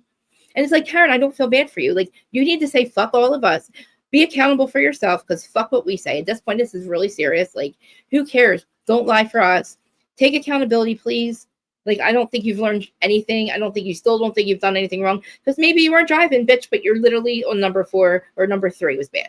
And that you were in such a state that you couldn't even understand, like, that you're not Thomas Jefferson's concubine, and you're not fucking the grand dame who's rich and they're poor. Like, what are you doing? Like, what are you saying? And then your nose is bleeding. It's bleeding. That's another thing. I was mad at the cop for not giving her a tissue or something, because what was up with her face? Her nose was bleeding. Like, it was, I don't know if she was crying. I don't know what was going on. But in that cop car, it was like, dude, please give her a tissue. Like, I was ashamed. But, girl, you were not in she was not in condition to drive. I don't think she could have driven. And I want to know who the fuck let her drive. If she was driving. And if she keeps saying she was driving, please tell me where the fuck she was then. What motherfucker let her drive? And don't tell me you were by yourself. You know what I mean? Because you're out drinking by yourself. That's pretty fucked up. That's pretty dangerous, man. Think about this. 4 DUIs shows a pattern, right? Yes. Could you imagine if maybe it was more than that? She just didn't get caught. Exactly. I said that because your chances increase the more you drive. Fucked up. Yeah. You've had 4, so that's why. Because you probably drive a lot, Karen. Effed up. And why, again, with the no registration, no insurance, what is up with that? You're fucking 70 and you can't remember to put that on your car. I'm sure you can afford it. Like, are you kidding me, man? Like, you can afford at least an Uber, especially if you're with a dude. Like, what in the world? And who's letting her take the blame? Like, I want to know I want somebody to tell me where she was then. If they want to keep saying she was driving, then she's going to jail for it. Where was she? What establishment was she at that she was allowed to drive? Okay. There's no way that anybody could see her and think that she was okay. It's crazy to me. And it's like, it makes me really angry. And everybody's like, oh, feel bad for her. She only she didn't even go to rehab. It wasn't real rehab. She still doesn't think that she did anything wrong. She's only taking accountability because she has no effing choice. She's out of, like, whatever, chances to, and I guess she's still got a chance of not going to jail. But a suspended sentence, I don't know if it's the 2 years that are suspended or after that. Because that's serious. That's what I had. You can't fuck up on a suspended sentence, because if you do, that's it. You go right to jail. That happened to me. It's like you cannot, you're on probation, and it's like suspended sentence means, yeah, it's hanging over your head and you have to show up and you can't do anything. She needs to lose her license forever, ever. But she didn't even have one to begin with. Like, you know what I mean? Like, it's like there's so much more to this, and then just, oh, she was drinking and she was just got caught, like maybe driving. No, she hit something. It wasn't. She didn't get pulled over. They hit something. They could have swerved the other way and hit a car. Imagine if she would have killed somebody this time, number 4, and killed somebody or something. Well, Wow. they said she only went to rehab for 48 hours, right? Yep. That is crazy. The fact that she tried to gaslight us by not going to the reunion because she said she was in a facility. Turns out it was a super nice facility, which is okay. You know, it's okay, It's whatever. fine. But the fact that she was only there for 48 hours and they had to, okay. But you know what? Good for you. Good for you, Karen. But the judge, listen, the prosecutor said, nah, no. Because you literally, it was a joke. Like, she should have went right after this happened if she wanted to make it look like she cared. You know what I mean? She should have went right away. And I think that a year, because it's not long enough, honestly. 3 years isn't long enough because she literally this time could have really killed somebody. And this would have put her in jail for life. Yeah. I mean, she could have got life. She might as well get life because the chances of her hitting somebody were really, really high. I wonder if the judge watched the show because the way she behaved this season in regards to the DUI was so bad. Like she was like, oh, you know, she was acting like she did nothing wrong. Which I mean, I get it. It was an ongoing case, but I get that. You don't really have a case when you were. That's how you were. Like you're guilty, you know. Is this the law that you're going to practice? Are you going to do this kind of law, or you're not sure? Do you know yet? Well, I would never defend Karen because I was going to say, like, what happens in a case like this when your person refuses to take the L? Like, you know that your person's guilty, right? But they refuse to do. Like, what do you do? Like, you wouldn't take the case, right? Well, Well, a lawyer. Listen, the bottom line is that the lawyers want money, right? So anything to get money, but her lawyer is a bad lawyer because to be a good lawyer, of course, you want money, you want clients, but you also want to have you want to be reliable, and you want to be a lawyer that will tell your client the truth. So the fact that any lawyer wouldn't say to her, listen, as your lawyer, I'm supposed to, look out for your best interest, and your best interest in this case is probably you taking a plea deal, because if you go to trial, they're going to release the body cam footage where they're going to show you in the worst state, and maybe with a plea deal you won't get as much as a high sentence. Because another thing, when you go to trial and you're found guilty, judges are really mad about that. They were mad that you used the court system when you really didn't need to. Like you mocked the courts. You basically mocked them. like a trial with a jury, really, for DUI. When you clearly were guilty. Yeah. Do you think she was driving? Honestly, I do. You do? I do. I do. I mean, how? Okay, do you think that we should find out where the hell she was and why? Where was she? Like, I think that person or whoever she was with or wherever she was, like, I want to know why they let this person drive. And then if you tell me she was by herself, no, I don't believe it. She said in the car, I have the clip. I don't know if I can pull it up fast enough, but she says the only thing I did wrong was the driver. And then it's weird because then the cop doesn't say anything, and I'm just like, why? Do they not? Are they agreeing not to? I don't know. Question that I don't know. And they had to have known she wasn't. I don't know. She could not have been driving. I don't know. Maybe. It makes sense to me that she wasn't, and that he fled the scene because he works for Bravo or he's a driver for Bravo, and he would lose a lot, probably as much as her, not even more. He probably lose his job, probably lose his wife if he has one. You know what I mean? He fled the scene and didn't give a shit about her, which is very selfish of him if that's the case. But like, it's kind of like she took the rap for this person that it's like you went to jail for this person and you embarrassed. You know what I mean? If that's the case, and if it's not the case, then where the fuck were you? And why does her cousin David go to court and act like, oh, she was not drunk? She never does this. What, dude? She wasn't drunk. Did you were on the phone with her? You should have told her to pull the fuck over. She was being Thomas Jefferson's concubine, asshole. You mean to tell me that blubbering, I don't know what the fuck's going on, Karen was on the phone with you, sobers can be driving around, and all of a sudden now she doesn't know where the fuck she's at, and she's like all over the place. Like, come on, man. She was giving me blowjob vibes. It really was roadhead vibes. I'm telling you the truth, like, because I don't think she could have driven, and I really think that she's not. Wait. What exactly is a blowjob vibe? Blowjob vibes? Her hair her face. Like she looked like she was. She didn't look like she just got smashed in the face by an airbag. No, not at first. No, it looked like no. Her airbag didn't go off, did it? Yeah, I thought they did. Oh, maybe on the driver's side. Maybe.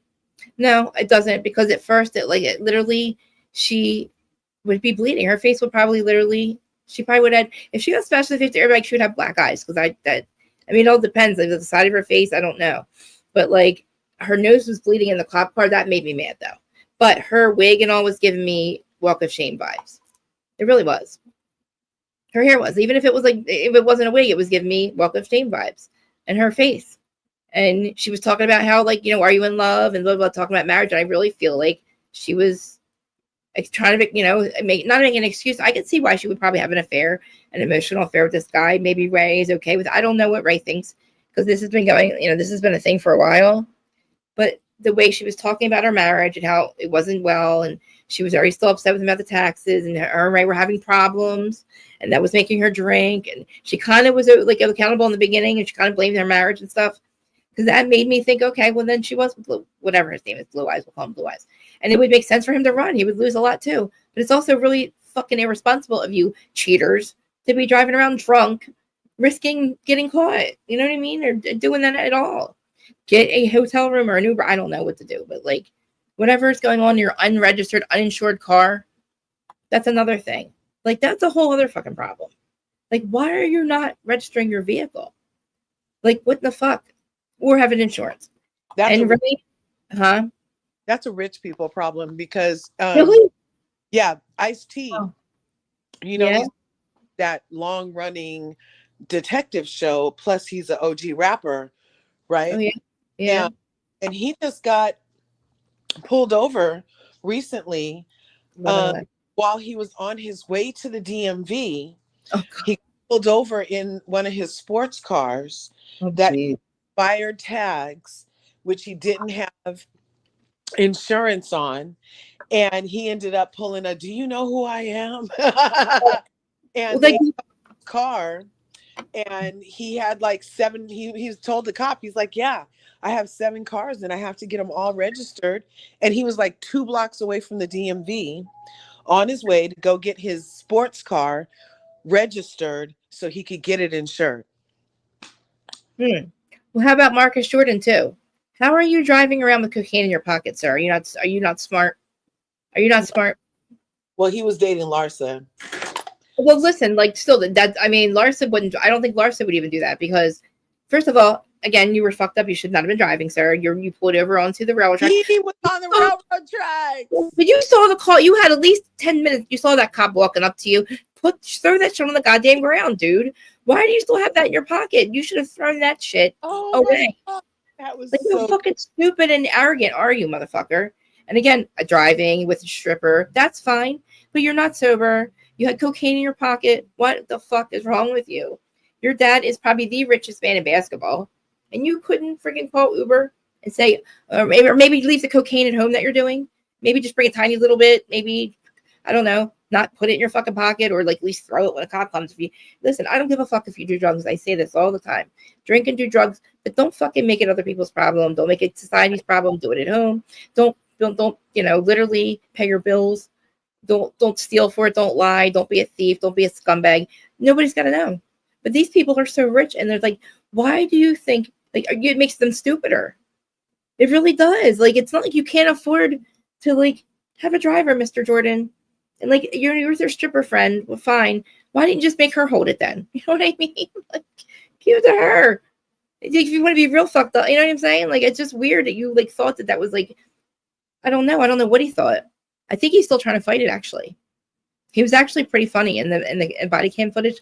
Not that it's funny that he was driving. I think that's pretty fucking fucked up that he actually was on the run or something. He was running from them. I don't think he was running. I think he was trying to find a place to pull over. I don't know. He seemed pretty like funny about it, but like really kind of like, I feel like, how dumb are you? You know? But, I gotta get Manny shirts. But a Curve. So, do you think that the sentencing is fair? I do. Yeah. I think it's perfect, actually. I didn't know what to sentence her with, but what do you think, Curves? Okay, so you guys aren't gonna agree with me at all.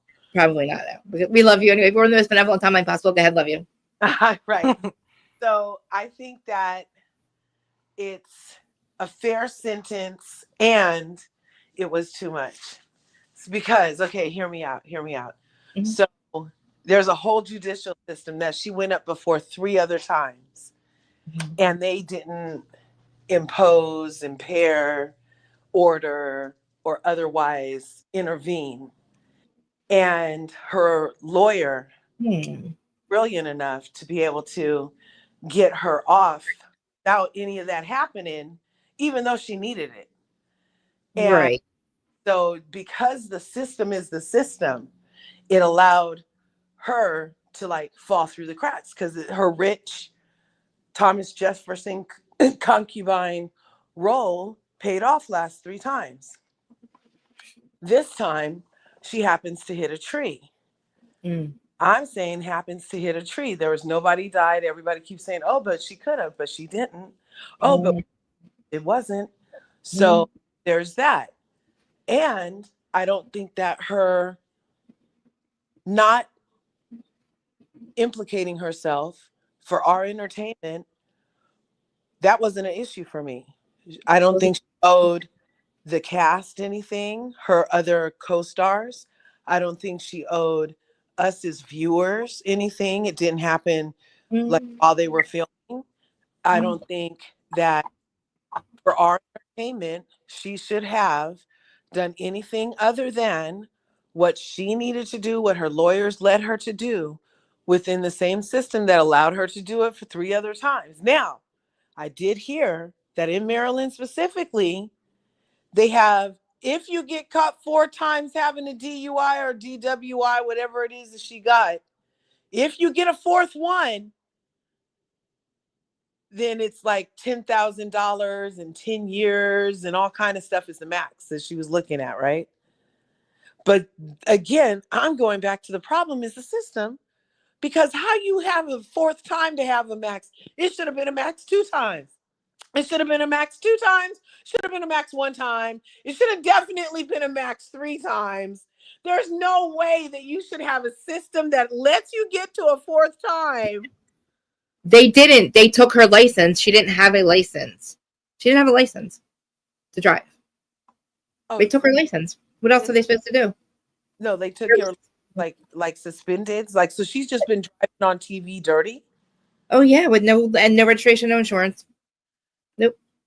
Oh my gosh. Well, you know, it is interesting, Curves, because I know that you were never really fond. I do agree, though. I do agree. She owes us nothing. I said this at this point. At this point, how serious it is, fuck all of us.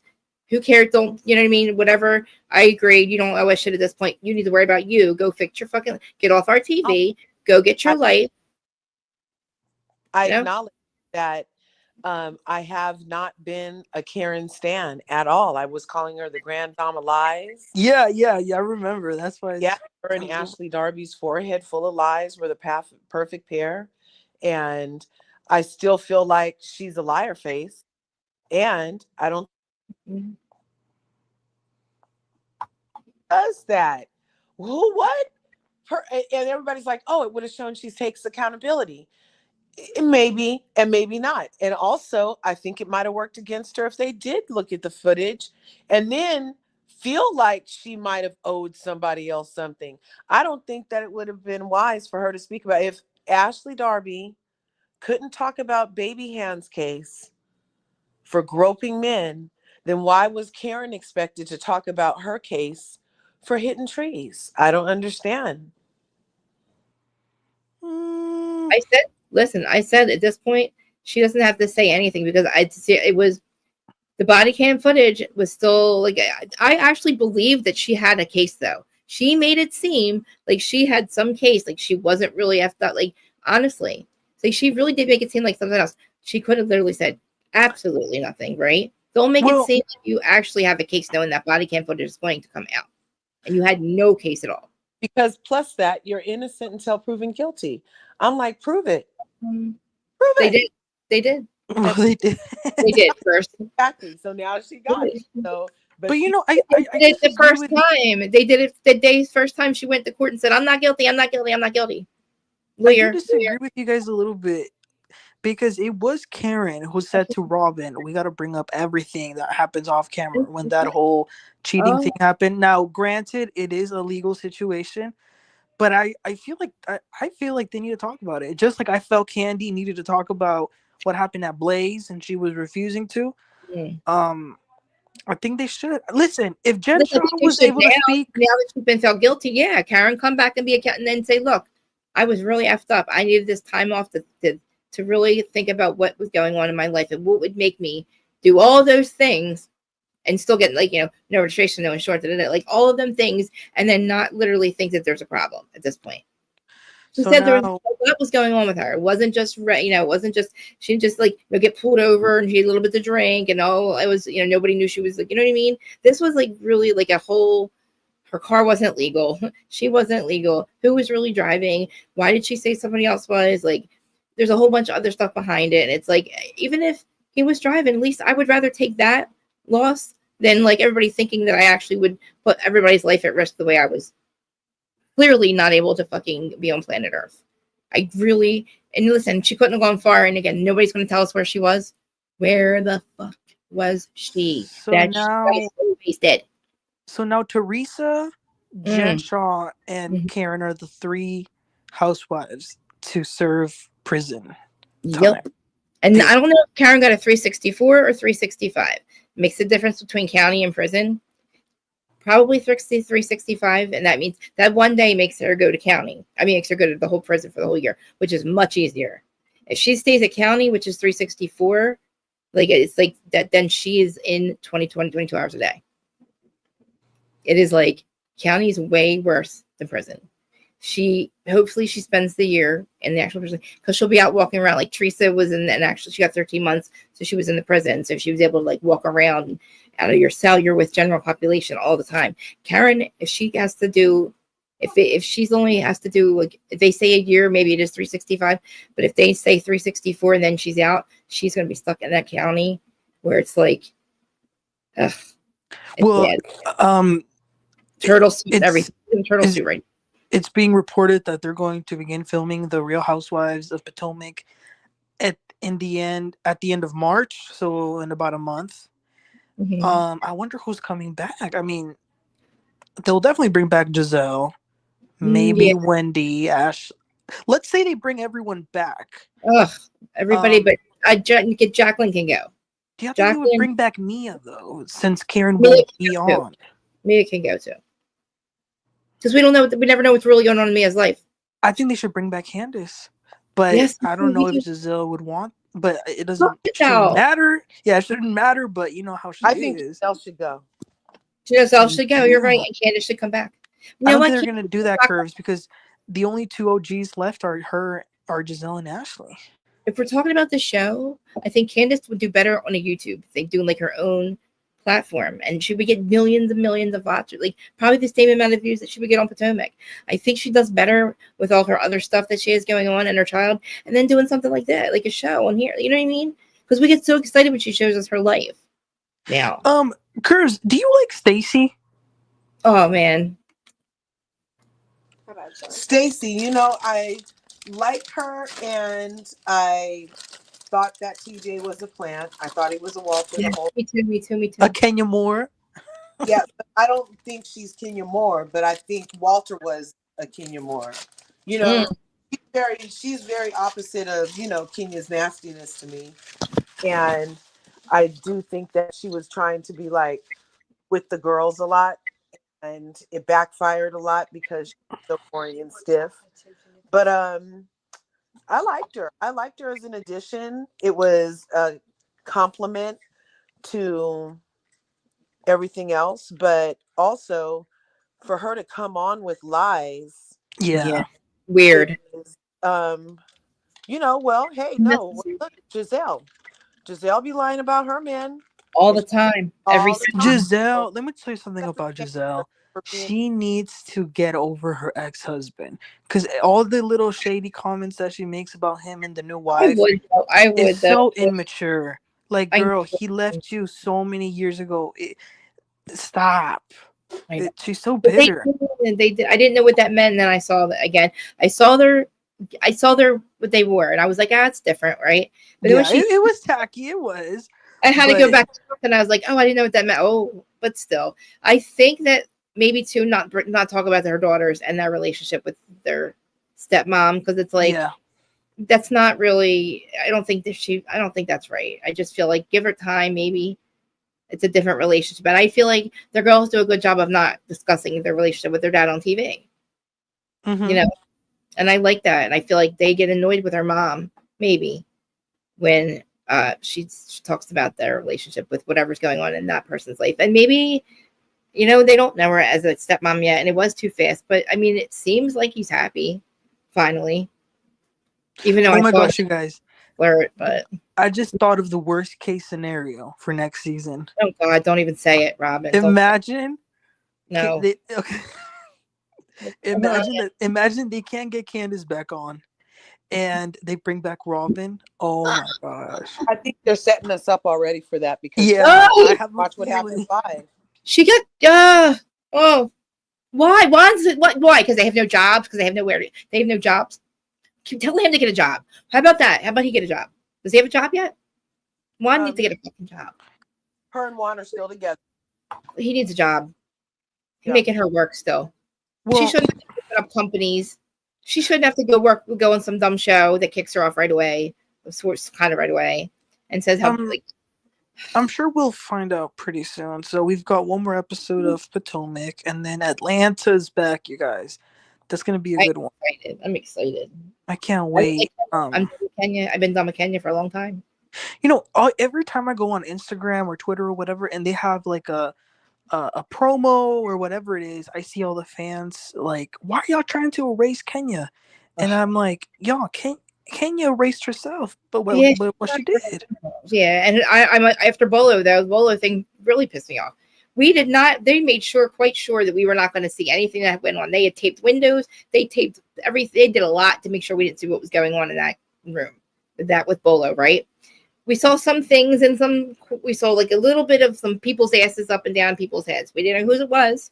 But then the next morning, Kenya tells everybody whose ass was up in the air and whose penis was where and whose mouth was where and whose dick, you know what I mean? And and I'm like, what the hell? It's like I could never ever I would never be her friend again. I would never. You don't do that. Like you do not do that. To answer Mimir's question, yes, Portia's back. Yeah, she's kind of like the lead of the show. Portia's back, as well as Drew, the queen. Phaedra is returning to her throne.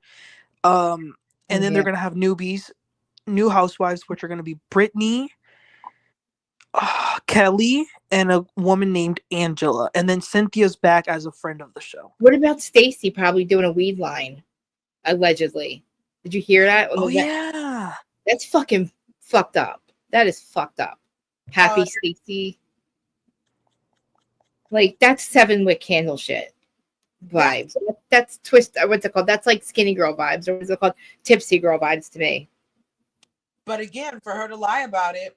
Right? Yeah, but then again, Wendy doesn't own the trademark for... She doesn't.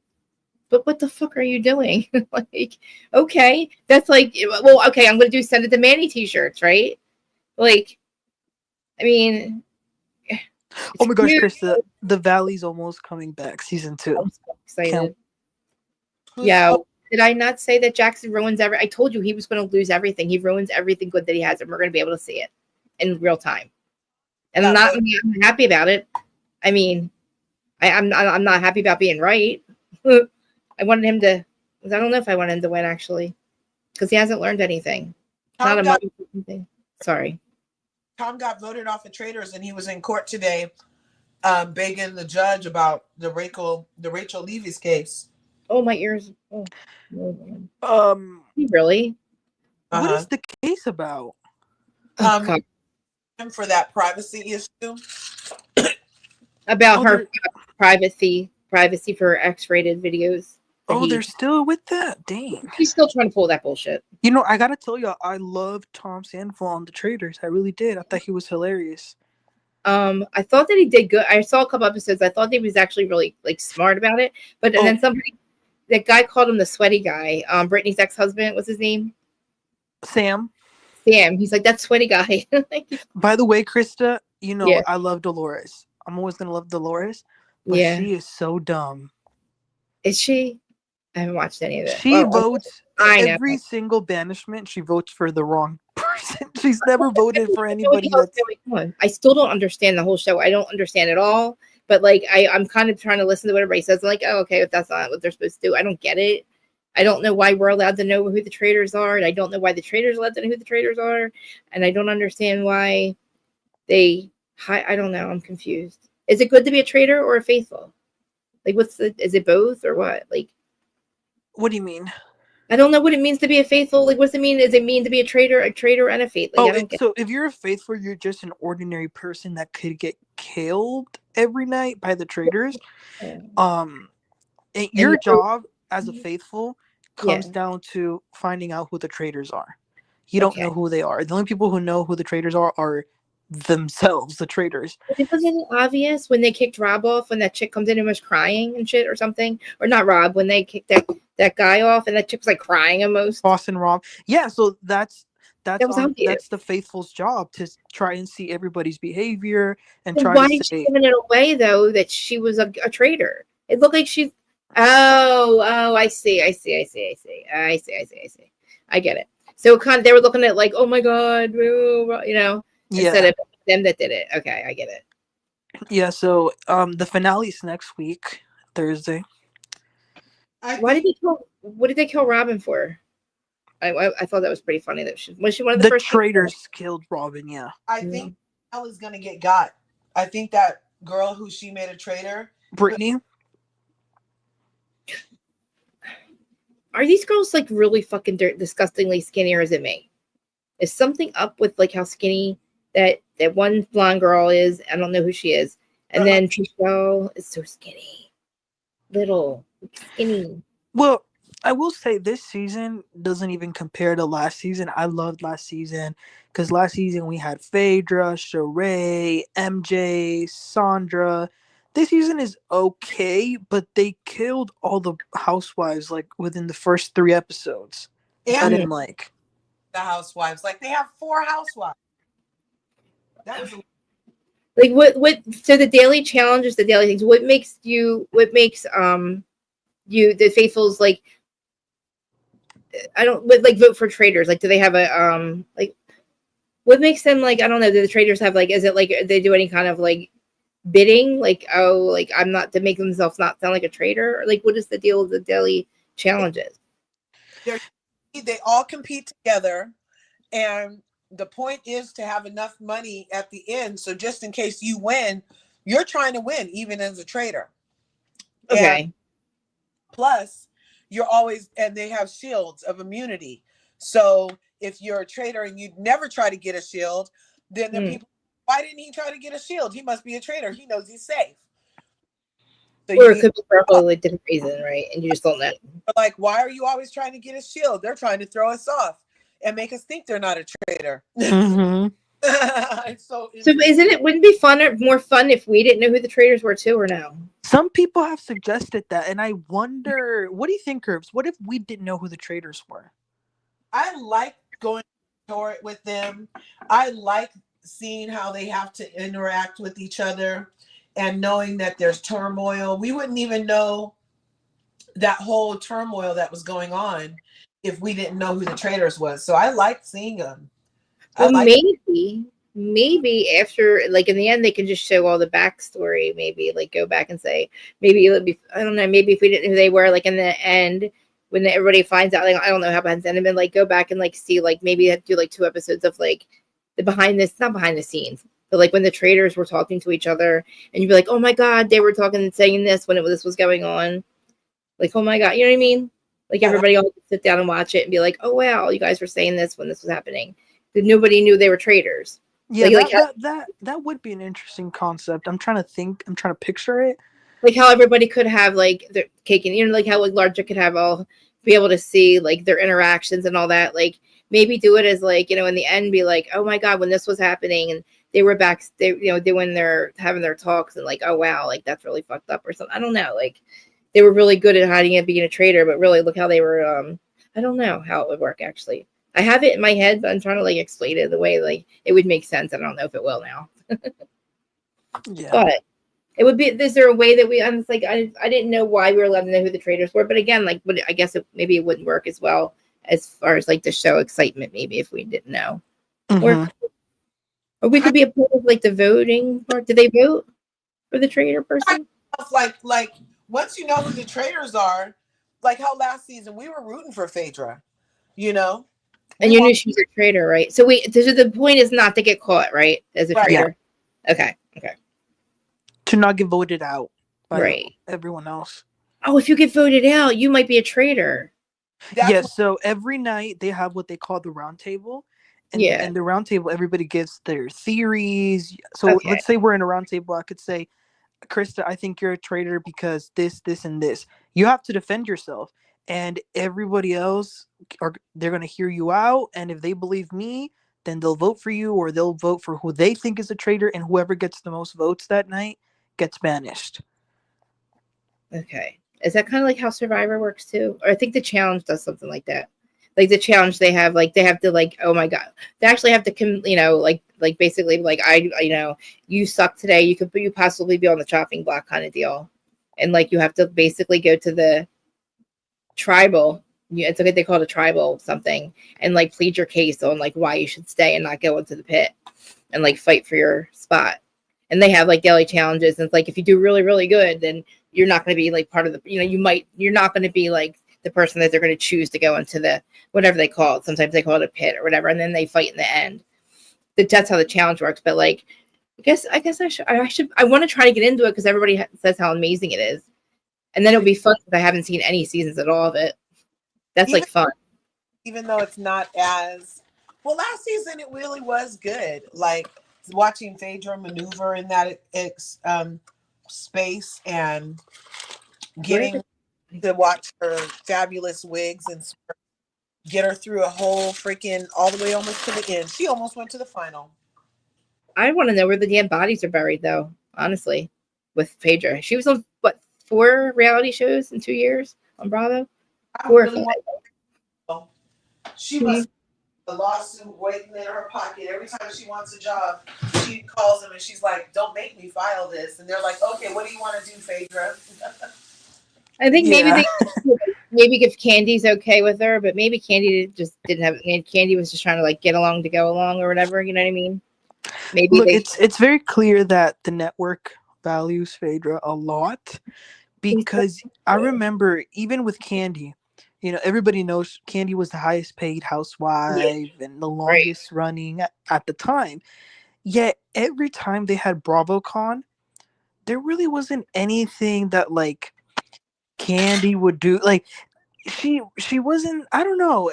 Dolores. She's like Dolores. It wasn't giving, oh, you're the highest paid housewife. You must be the most iconic person that everyone wants to see. You must be doing all this. And she wasn't. Phaedra, on the other hand, they love her. Everyone loves her. You think it's because she had the most, she had the most deals that they were making money off of Candy? You know what I mean? Like she got everything that she turned to gold after she started. They get 10%, right? Maybe. Well, do you? So, okay, on that, does Mia have to give up 10% of her earnings from Fashion Nova? I hope so. Right? Or no? Is that a brand deal? Does that count? Because she didn't create it, right? I don't know. I wonder. Oh. That's crazy. I didn't know that she had a deal with them. And I would never see, I don't know the difference between Fashion Nova or I would never know the difference. I don't know why. I just, like with Mia, like her and Jacqueline are just weird dirtbags to me. I don't know. I'm trying not to be mean about it, but like Jacqueline's disgusting. I think that she's gross. I think that she has an 18-year-old relationship that we knew about. And now she's pregnant by some random. And like you were just telling us how you're sticking flashlights in Mia's hoo-ha and all that weird shit and talk. It's like you guys are just give me dirtbag stripper F down vibes. I just keep getting it. I loved when Andy asked her who the dad of the baby was. Her saying, "Stay tuned," as if she's like gonna stay on the show or something. That's why she did it. That's why she said that. It's like Come on, man. You were in a whole relationship for 18 years. We met the guy. Baby. I thought she was pregnant by the guy, her 18-year relationship. Like, what? And who's this rando? And again, I don't like the way her and Mia talk to each other. I think that I just feel like they're both liars. And Jacqueline is weird with her storylines and her bringing the fucking balloons to Karen. And like, you read a handbook, obviously, but that little move with the balloons wasn't working because you're not really like cool. Like that, like really threw me off with her. And then she's like the whole thing with her and Mia, like always talking about I fucked her. I was like, what did you just say? Shut up! Like you just fucked. Oh, yeah, you fucked her. Okay. Oh, you fucked married men. When, Mia? Like when did she fuck married men? Come on. You fucked Sonic the Hedgehog. Okay. He looks like Sonic the Hedgehog to me. That short little effort, it looks like Sonic the Hedgehog, and I don't believe that he's in love with her at all. At all. And Larja, I'm starting to agree with you. After watching the live with me and Gordon, that they have been gaslighting this guy for a long time. Like, I do believe he's bipolar, but they took advantage of the fact that he's bipolar. Like, we can fuck you over and blame your bipolar. At this point, Mia's his hand. Yes. Yeah. Did you actually, were you watching with me? I was like, look at her. I was like, right? It was crazy. It's like, Mia, what are you doing? You're making him say you're a great mother. Like, you're literally forcing this man to say things that aren't probably not true. You know? She is declassing the show. They need to get rid of her. They need to get rid of Stacey's getting enough class. Jossie is a side chick. That's fine though. I like her relationship now. She doesn't give side chick vibes, but when you hear the story, she does, but it's fine, whatever. It's just weird that his kid's only a year old. Whatever. It's cool. Women getting these freaking weirdo, lame-o, meh guys. TJ's gonna go. TJ's a piece of shit. Fuck you, motherfucker. How dare you? You're fake as fuck. You're fake as fuck, sir. But Kay's dude, I do not like Greg for Kay. No, me neither. What is wrong with him? You remind me of the other Greg on Married to Medicine. You know what though? Maybe because he knows the show is pretty fucked up. So there's a camera, sir. We see you being an asshole, a complete dick. Yeah. I think Kay's one of the most stunning women ever. Yeah. So the fact that he acts like that, having her, is crazy. Dork. I know, he's a dorky guy. But you know who I would love to see in Potomac? I would love to see Arena from Love Marriage DC. Let's bring her on to the show. Ashley can go. Trashly can go. Trashly can go. Bring back Candace. Nobody wants to mess with you. Wendy can go for me, but I know a lot of people like her, so I guess she could stay. I really want to see Monique, but she's probably never going to come back. I need her to get the tape. I need the tapes. I'm going to need the tapes from Monique. Michael in the basement. I know that they're there. I know they exist. If the Diddy tape exists, then these tapes exist, okay? I want to make sure that Michael Darby never, ever says that Candace has literally defamed him. Really, sir? Do you remember your picture of your white butt from the prostitute? I am pretty sure the cameras and the footage is somewhere. I want the tapes. If Monique comes back, I want the tapes, Monique. Oh my gosh, you guys! Since Karen's not going to come back, should we bring back Cha Cha? Who's that? Charisse. Oh God! If she can get her shit together and get a glow up with her money, please. But we said the same thing, Krista. We're not even being mean. Try not to, girl. You got money. What are you doing? It's like I feel like with Giselle and Robin, they can never get their looks right because they're taller. Maybe, I don't know. Even when they try, it doesn't work. And Charisse could really look good with the money that she has. And to me, she just looks always disheveled and like she always wears her wig funny. Like I don't know. I'm trying not to judge, but I just feel like she also could be. Karen's got the best hair though. It was upsetting to see her wig like that because she does have the best blonde. She does have the best looks. Like she does have the best wigs. In her hair all together is like stunning to me, and it's very upsetting to see her hair trying to do the walk of shame and get out of there as fast as possible. Like I was doing, like her wig looked really like he was doing something wrong, man. And he was very disturbed by what was going on. Her hair was probably getting pulled and everything. I'm just saying, she was giving me, I just got fuck look vibes, okay? That's what it was. It just fuck look. And that's fine. Do your thing, girl. But please do it in a car that's legal and that you're not driving under the influence. Do your thing. What? Yes. Speaking of Potomac, did you guys hear what Giselle said about Married to Medicine? No. Did you hear, Curves? Sped past it. I don't really care what she says, but I saw that she said something. She said that she was randomly going through the TV and she stumbled upon Married to Medicine, the latest episode, where Apollo showed up with Shireen. You know, everybody knows the mess. And she said she felt so uncomfortable and that it feels like it's one of the most produced shows on the air. And she said that she didn't like it at all. Do you guys think Phaedra and Apollo are going to get back together? No, he's too immature. Is he? Yeah. Yeah. Don't you think she kind of like? I mean, I really because let me tell you something. He's so immature. Yeah. For him to sit in a room with his current wife and with two random ladies that he barely knows, Simone and Heavenly, and to sit there to talk poorly about the mother of his kids. Did Phaedra, he? What for? What? Some camera time? It was so upsetting. I didn't know. I thought they all got along, so that was like it was kind of okay that I heard it was weird. I literally Phaedra said, and then Sweet Tea let us know that the argument that Phaedra had with the mistress with Shireen, it was like super bad. We didn't see it, but Sweet Tea let us know that Shireen said something about Phaedra's kids, and if that's true, that is messed up. I don't believe nothing that Sweet and Sour says. Really? I texted her about the reunion. Yeah. She told me they were trying to come for her, all of them, but she held her own. Well, she had to because the person who wound her up all season long left her high and dry for the reunion. Sorry.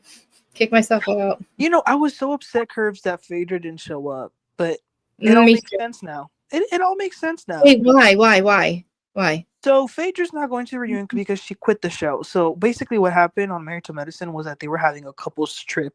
And Heavenly, who likes to play producer, I'm not mad at it. She wants to keep the show going, fine. She invites Apollo. So Apollo's coming. Phaedra knew it. Phaedra knew. Okay. Phaedra knew that Apollo was coming. What Phaedra didn't know was that the day Apollo arrived, he arrived with his current wife, who he was cheating with when he was still married to Phaedra, and that just became chaos. And the following morning, Dr. Jackie goes to Phaedra's room and says, "What's going on?" And Phaedra says, "I'm leaving." And Jackie's like, "Why? Like, what's going on?" And Phaedra said, "I'm so disappointed, mainly with you, because I, think more of you, more highly of that you would have came to see me." And you want to know what's crazy? None of them went to check up on her. So somebody left that part of the story out, that girl was that he was cheating on Phaedra with that girl. I didn't know that. The new wife. Yeah, that happened when she was still in Atlanta. So Phaedra was super upset that nobody checked up on her, and she probably felt like it was all a setup. So she said to Jackie, "I don't mess with these types of mean girls. Some people can be played with, but I'm not one of them." So she got her bags and she left Krista on a private jet. But didn't she not pay somebody back for something? Or did she? Or something? Or pay for something? Or paid them late after they paid. They covered it and then she paid. She did pay. Because I'm like weirded out by people that these housewives that don't pay back people. Like when I'm really stuck on Jenna not paying Aaron for the Uber. I think it's weird that you didn't have a way to call an Uber. You didn't have a credit card or something, or why did Aaron have to call your Uber? And why didn't you give her the money? Even because we keep asking, did you pay her back the Uber bill? Did you pay her back for Uber yet? Now it's like, are they that rich that they don't have to? That's fine if that's the truth. But I just think it's fucking weird. Like, pay your fucking Uber bill. Like, what is? Pay it. Like, what's wrong with you? Now, Phaedra to me is such a fakey McFakerson. Her and her leaving on a jet. Yeah. Because she doesn't want to face the mess that she created. So yeah. At this, she knows that her ex is coming. She knows it. She knows that she knows that they both know that they were going to come to this trip single. because they talk about everything. They know everything. They do everything, checking in each other. That's what she told Heavenly when Heavenly called her way ahead of time on camera, thanks to Carlos King. Actually, was like, if you're gonna do this, then you need to get it on camera, because Phaedra's the kind of girl who will try to say that you set her up.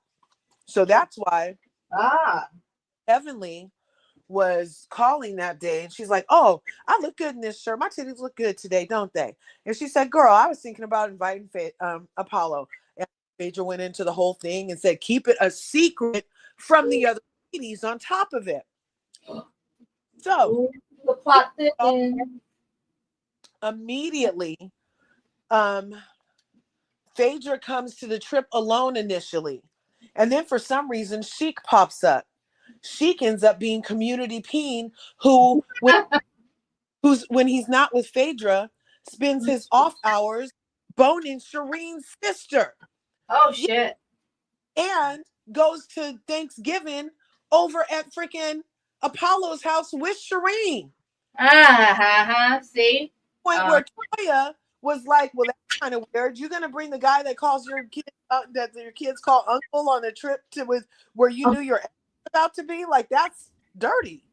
So then she's sitting on the boat, and for some reason Apollo caught wind of it. Dr. Heavenly had no idea that Shireen was going to come. We see that night, the night that Dr. G was poking Sweet Tea with the 2x board, we see that she called Apollo, and she's like, "You still coming?" He's like, "Yeah." She's like, "You bringing Shireen?" He's like, No, I'm not bringing her. I'm not bringing her." And then that night, Sheik pops up. So then the next day, Dr. Heavenly said in her Patreon, she gets a call from production and says, "Oh, Apollo brought Shireen. We need you to call him," and said, "Hey, are y'all here yet?" That's what they told her to say. "Hey, are y'all here yet?" She said that's the first time she had heard that Shireen was coming or that she was there. She did not set that up. She didn't know that was going to happen.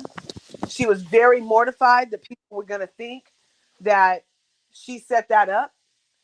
And so then they get on the boat, and immediately Phaedra starts telling everybody, "Oh, that's my ex and his wife, who was the mistress when we were together." And they do a flashback to the scene in The Real Housewives of Atlanta when friend not friend Candy brought Shireen on to the old lady gang. Remember?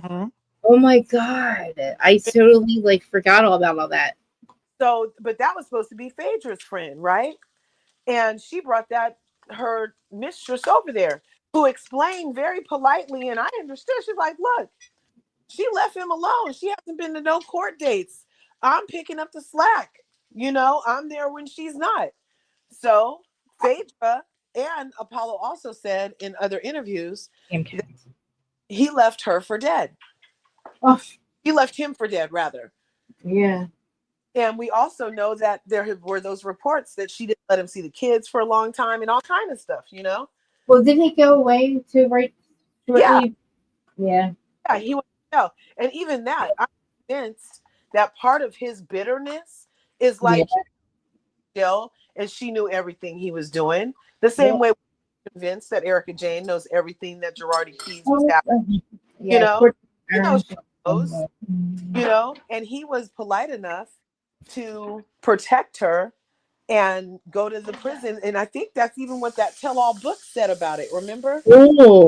And so now here she comes bringing this boy who she knows Apollo to the trip after she told Apollo she wasn't bringing nobody, and told Apollo that she wasn't even messing with the boy, like they only saw each other out one time or something. Yeah. It's a whole snaky situation. Here's the thing. Go ahead. Oh, no, go ahead. I've been talking too much. No, you're fine. I was just going to say, Phaedra doesn't owe Paul any explanation. If she wants to bring Check, if she wants to bring Peter, it can be anyone who she wants to bring, because the way he did her so dirty with everything, she deserves to get her lick back. Now, do I believe Heavenly didn't know about Shireen? I have my doubts. I'll give her the benefit of the doubt, though. But even if I were to give her the benefit of the doubt, she still started this entire mess by inviting Apollo. Like, what was the point of that? Because That's so messy. she said also in her Patreon that they had talked about before how Apollo wanted to be on the thing, and she knew that the producers liked him on the thing. Phaedra had already had him on this season already, and he was on last season when she didn't have a storyline. She pulled him out at the reunion, and so now they're pulling him out. What's the problem? What's the problem? Well, okay, okay. Let's give him that. Let's give him that. It is still so unforgivable that Shireen attacked Phaedra the way everyone agrees. Shireen attacked Phaedra. Sweet Tea, Heavenly, they all say Shireen was ruthless. So for none of them to go check on her, not Heavenly, Hasn't been a friend all season. Contessa, Jackie, Simone, right? You're right. The alliance should have went and checked on her. Or did Toya on her? Sweet Tea didn't even go check on her. Her whole alliance blew up because she's not a nice person. And let me tell you something. Simone is so bothered that Phaedra called them mean girls. They are mean girls. They are. They attack Lisa Nicole. Lisa did attacking. Didn't they say her husband was gay? Well, they always resort to that, but yeah, they went after Lisa Nicole. They've gone after Quad. They've gone after Toya. They've gone after everybody. Now Phaedra. So my thing is, next season, so Phaedra's not here anymore. If Sweet Tea decides to leave,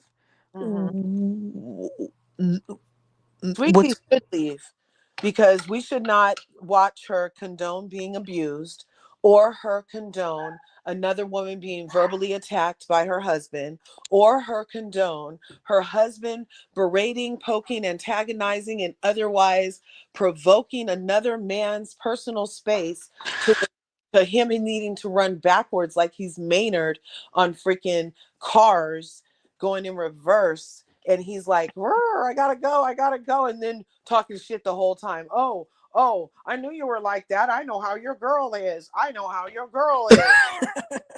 like, Curves, you want to know what killed me? It killed me to see that after Dr. G, Sweet Tea, and Phaedra left, to see all the couples act like what King did was was okay.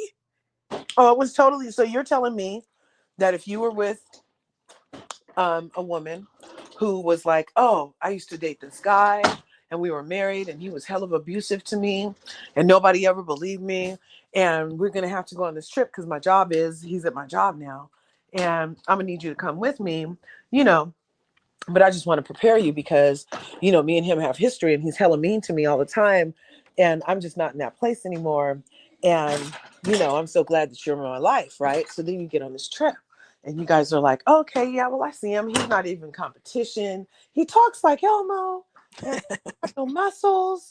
And he's giving tiny dick energy. And, I don't have any competition. So he's good.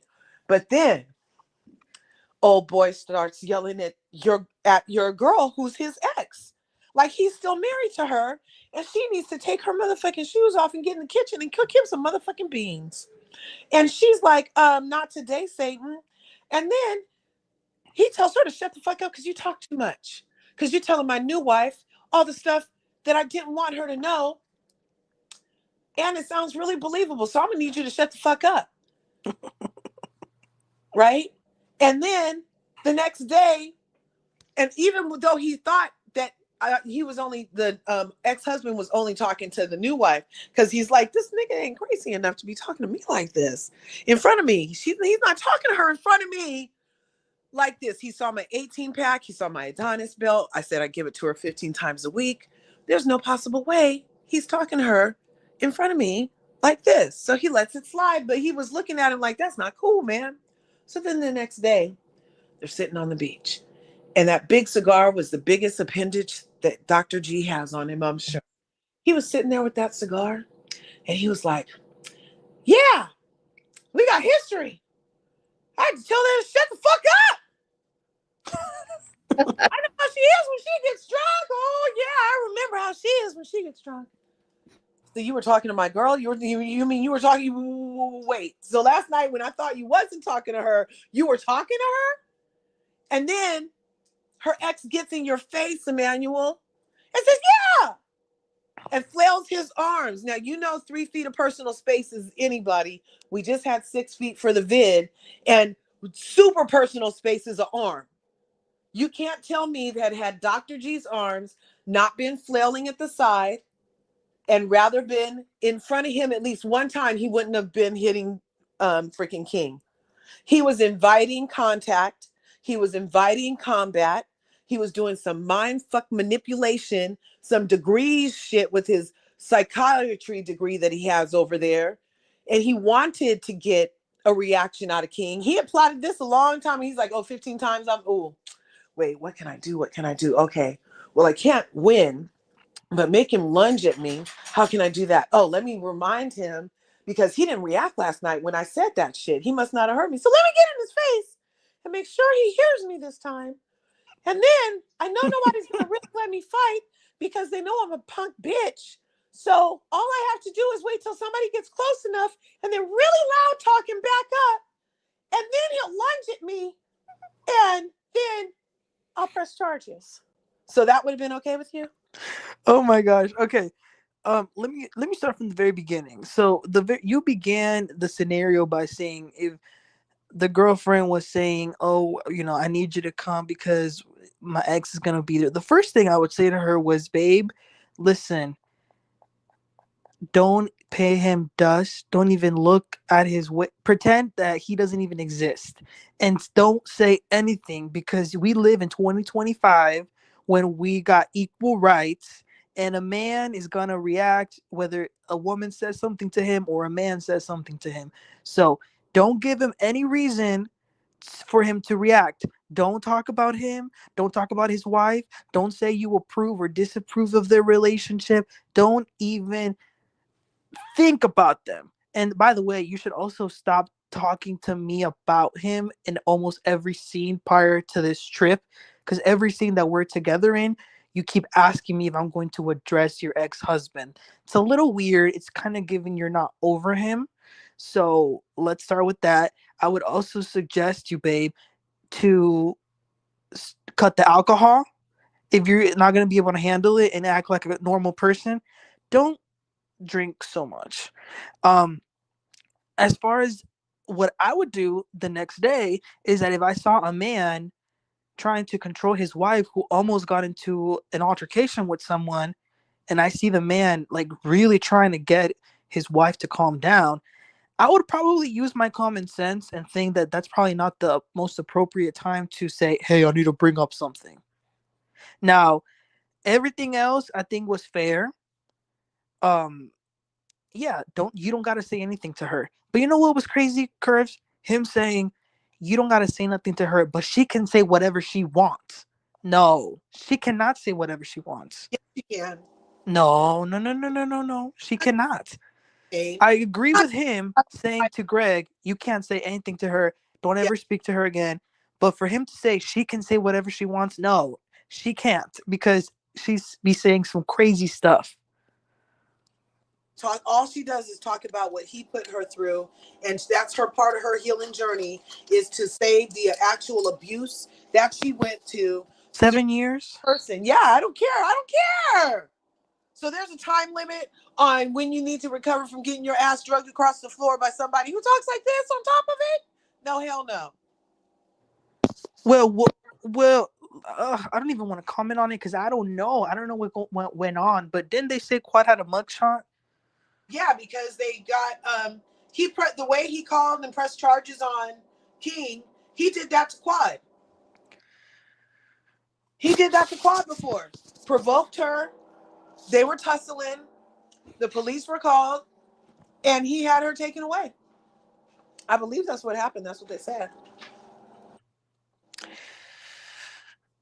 Ooh, well, King, good luck. You're probably gonna end up, like Dr. G. You're probably gonna break up with Quad eventually.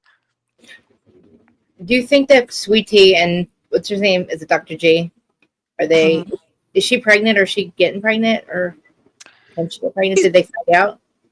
She's in danger. She was in the room saying, "Don't talk to me like that." He's like, "Don't make me do this. Don't make me do this." He's been a freaking abuser. And so that's what you guys were talking about. Okay. Yeah. Listen, he makes it hard to defend him. He makes it hard for anyone to defend him. But he was wrong. He was wrong. He was wrong. But two things can be true at the same time. Quad was wrong too. At the couples trip. And she was antagonizing him. That's a fact. But I do think that it was his weakness to react. He shouldn't have said anything at all. He should have been more mature because clearly Quad is not mature. Because Curves, I'm sorry, but there was no reason for that girl to say, "I'm going to plan y'all's baby shower. I approve of y'all." Who are you to approve of anything? Toya said it first. No. What Toya said was, Toya's messy too. She was like, "I feel uncomfortable." And then that's when Quad said, "No need for you to feel uncomfortable. I chose to end that marriage." And then that's when Dr. G and all that started to talk back. What was he saying? What was he saying? Like, I'm sorry, I do watch, And but that's like, when it's Sweet, like, no, he didn't. No, he didn't. He wanted to end it. He wanted to end it too. Oh yeah, shit. And then Heavenly, here she goes. That would make me. That would make me. I would rage at that point. I would rage at that motherfucker. If that were me, and then you knew you did that to me, and your new girl are sitting there trying to say I'm lying. Yeah. I would not be. I would be fucked. I would make me so fucking outraged. I'm sorry. Would you go off though? Would I go off? Fuck yeah. I'm sorry. I would. What happened? Okay, Krista, but I mean, if listen, you are with your husband, Krista, if you're with your husband and then his ex is there saying things about him, are you not going to get mad on his behalf and try to defend him? My ex-husband or my husband? No. You're with your husband and there's an ex of his. Sweet. No, especially if it's not true. Like, all right, say that she, like, listen, like, who are they to say that her trauma, that didn't happen? Like, you know what I mean? Like, or you know what I mean? Like, who are they to say, like, who is she to say anything about their marriage at this point? You know what I mean? Exactly. Like, that's happened before her. If she's a real woman, she'll shut up and just say that did, like, agree that it happened. Whatever. Maybe she doesn't believe it happened, but whatever. You have to, like, at this point, like, that's the other lady's perception and her reality, and enough to look at why wouldn't he want her to hear what Quad had to say and let her finish a sentence, and for his word to be, "You talk too fucking much." It was like, why are you telling all of this stuff that I don't want her to know? And then he turned around and got mad at Sweet Tea for her ears hearing what he didn't want her to know. That doesn't sound very. His reaction, I will say, his reaction was bad, but I also think that he doesn't want Sweet Tea to get into it with Quad. No man wants his current. Then she should shut her mouth then about it. Krista, she can't because Quad is slick with the mouth, and she says shady comments. So of course, Sweet Tea is going to defend herself and her man. And you got to think about it too. Don't Sweet say Tea is that way didn't younger. happen. Don't tell me that shit didn't happen in my life. That's Don't what Dr. G is there to get to it with the women, obviously, because he runs from men. I'm just. I don't even. But you know what, Krista? Sweet Tea is way younger than all those women, right? And the younger generation, they're not gonna let they'll pop off. It's if not you say let, like, but popping off about the wrong shit. Like, just and Quad needs to be careful because Sweet Tea is combat trained. Who was that? Who was the one watching Happens Live that night, or the like one or two reunions ago? It was Sweet Tea and somebody else. Contessa? Yes, maybe. I don't know, but like she kind of agreed with. Contessa said that the medical community Yeah. talks about Damon having babies out of wedlock. Contessa's a liar. She said that on Watch What Happens Live. I thought that was crazy. I was wondering who, like, I get confused on who everybody is, but I was like, is she with Sweet Tea or is she not? Is she against Sweet Tea? And then, like, I am disappointed in Contessa. She was a little wishy-washy this past episode. I don't know why she was on the boat with the mean people instead of being on the boat with Sweet Tea, who's supposed to be her friend. It's over. The alliance is over. She found that oh look, I can see 1, 2, 3, 4. Is this 5 planets right now? I came outside for the 7-planet parade, but I could. But yeah, Contessa knows that the alliance is gone. The alliance of her, Phaedra, and Sweet and Sour. I like that. I like that. Because Phaedra.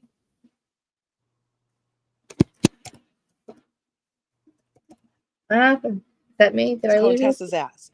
No, the alliance. Oh, she's breaking up. I know. She's because the planets are getting to her. She's under the planets. She's off in the spaceship. Can you hear me? Oh no. Can you hear me now? No, I thought the aliens got you for a minute. Oh well, I walked over there to see what planet that was, but I couldn't tell. I have a telescope, but I haven't used it in a while. But I wanted to. I don't know if we have any. We might have.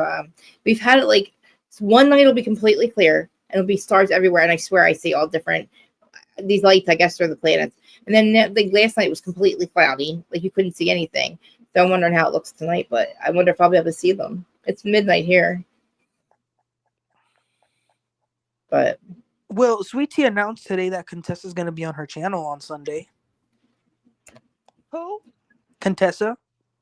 Contessa is going to be on Sweet and Sour's channel. Yep. Yeah, and Curse, I saw by a little clip. They're gonna bring Anila back for a few for some scenes. When? This season. Well, you know, she did already film in scenes that didn't get played.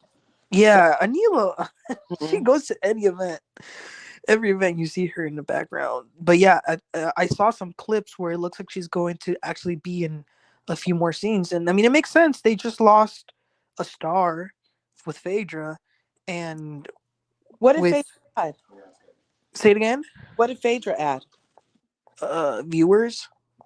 But what was her story like? What did she add as far as content? I'm Married to Medicine. right. Well, she brought eyes to the show, which is very important. But I mean, besides, what does she bring though? What does she do? Like, she brought in. Okay, so she brought an iconic funeral scene. And this season, I mean, she brought a lot of drama in the couples trip. Did she? I think so. I mean, but you also got to remember, we all knew Phaedra wasn't coming on to this show to do anything. To do, you know, rah. Like she was just having a good time. She was like in her Cynthia. No. And she was in her Cynthia phase. It didn't look like she enjoyed herself at all. It looked like she didn't fit in ever. It looked like she was always trying to. And she didn't give anything. And then when they asked her for something, she got mad and left. Well, Curves, think about it this way, though. What if, I'm not saying this is what happened, but what if she gets a call from Mandy Cohen or whoever it is and says, Phaedra, can you please join our show, Married to Medicine? Please, like, we beg you. Please join it. We need you. And she decides to join. I mean, she decided to join. That wasn't like exactly how that happened, but because just like how she got to be on The Real Housewives of Dubai, allegedly, is that she called Caroline Brooks and Chanel Ayan and was like, can I meet with you guys for lunch? And then at the lunch was like, can you guys get me on your show? And then they get her on the show. And then she kicks them to the curb. After that show, she was immediately on Real Housewives Ultimate Girls Trip. And then her and Quad had been hanging out. They've known each other for years. Quad gets a call. What do you think about this? Oh, okay. Yeah, let's see if we can make it happen. Quad helps her get on the show. It wasn't that they were like, oh, this is a great idea. This is a great fit. That wasn't what had happened. That was not what had happened. So he asked to be someplace, got there, didn't fit in because Apollo even told us. Apollo told us, hey, stop it. Apollo told us that they were on her level. She wasn't over them. And that's exactly what I said is the problem. You guys better stop. I said that she needs to feel over people. And that's why she likes Sweet Tea so much, is because she's over Sweet Tea. Even the ladies on Married to Medicine, they're veterans on reality TV for a decade solid. They're even over Phaedra in that regard. Phaedra hasn't been on our screens for a decade solid. The ladies on Married to Medicine have been on our screens for a decade solid without a break because they're a liar face. And freaking, there's a lot to be said for that. So she had nothing over them. The only people she has something over is her current alliance, which is Contessa, who has not been on for a decade, and for Sweet and Sour, who is a noob.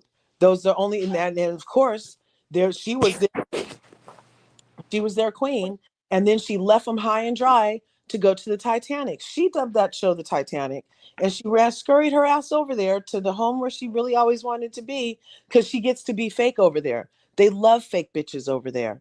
The faker, the better over there. She'll fit right in. They don't care if she don't have a storyline, because Kenya hasn't had a storyline for a decade over there. So she knows that she can just go and exist on a nice wig and a smirk and a smile and maybe twerk 3 or times with freaking Portia, but she's not going to give us nothing. Mock my words, she's not going to give us nothing over there either. She's going to be like auxiliary. Well, I heard that she's going to get into it with Drew, and she's going to get into it with Angela. Angela Oakley. Angela Oakley, who's that? One of the new housewives on Atlanta. What does she do? She's married to a basketball player, no? Oh, and he's old. Is he older? Mm-hmm. Okay, because he was at when Michelle A.T. got kicked out again. When Michelle A.T.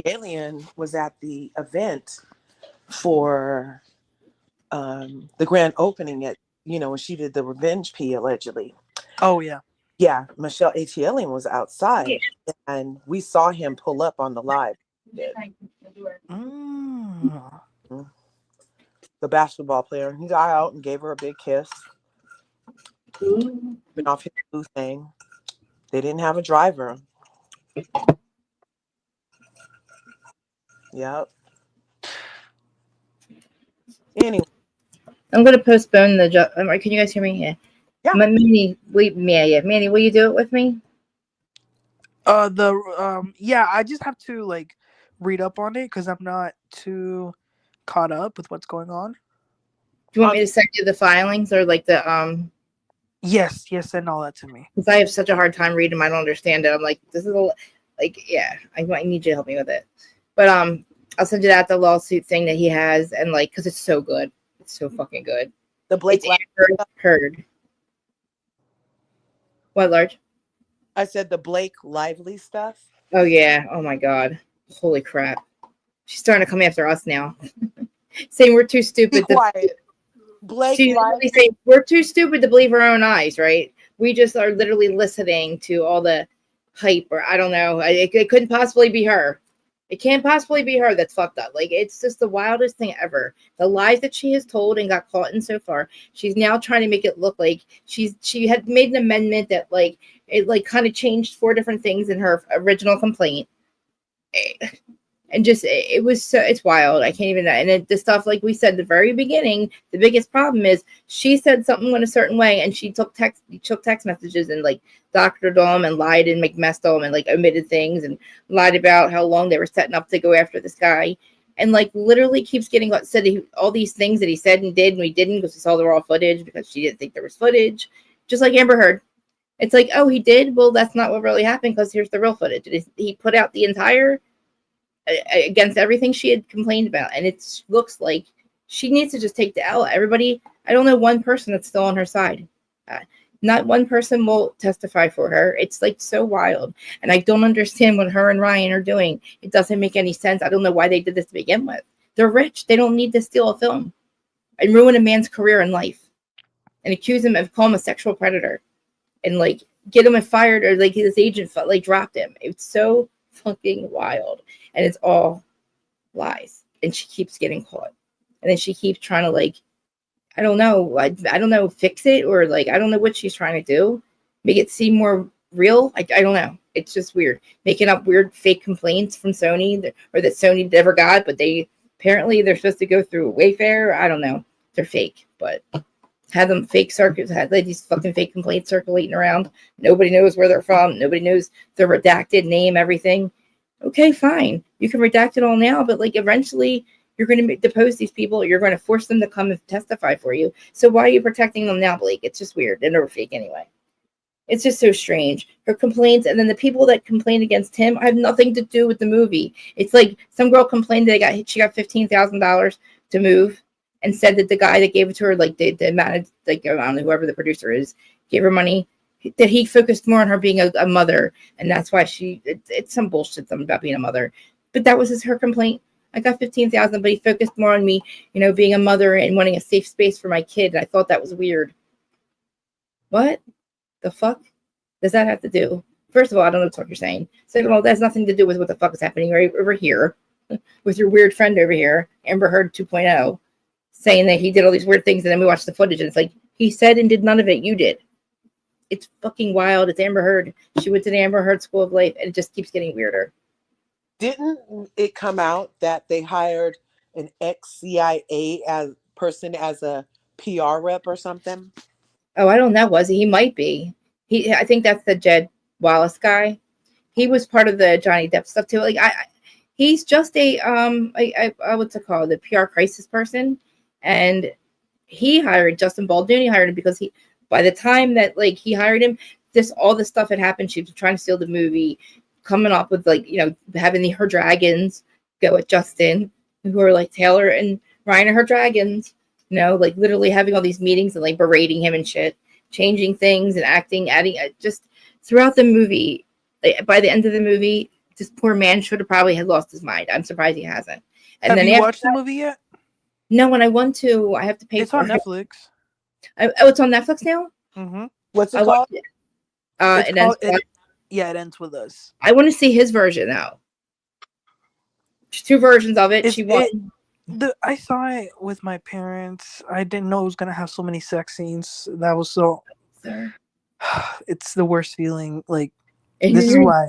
God. I used to hate having sex scenes with my parents. Yes, like you. Oh God, what do you do? I know. I think I do feel like that happened. That's so fucking. At what age was I supposed to act like, oh my God, what are they doing? I have no fucking idea. Because I get speechless and can't say a fucking word. I'm just like, it's just I can't. It's so uncomfortable. But yeah, they had a lot of sex scenes in that movie, which just knowing what we know about them too, and everything, it's like, yeah, this girl. I still am going. I'm sticking with my theory. I think she fell in love with him or something. I think. That's what I think too. All right, so how about like we'll have to think about it. I'm gonna watch it every weekend because now I want to watch it, but like I couldn't find it free or something. I'll have to try to watch it. If it's on Netflix, I'll definitely see it. But like I definitely want to watch it, and I want to go over it. It's just like there's new things all the time, and it's like now they're going into like they want to subpoena his records for 2 years. Every text message he's ever sent to anybody in 2 years, a fishing expedition. She doesn't know what she's gonna find, but she swears she's gonna find something.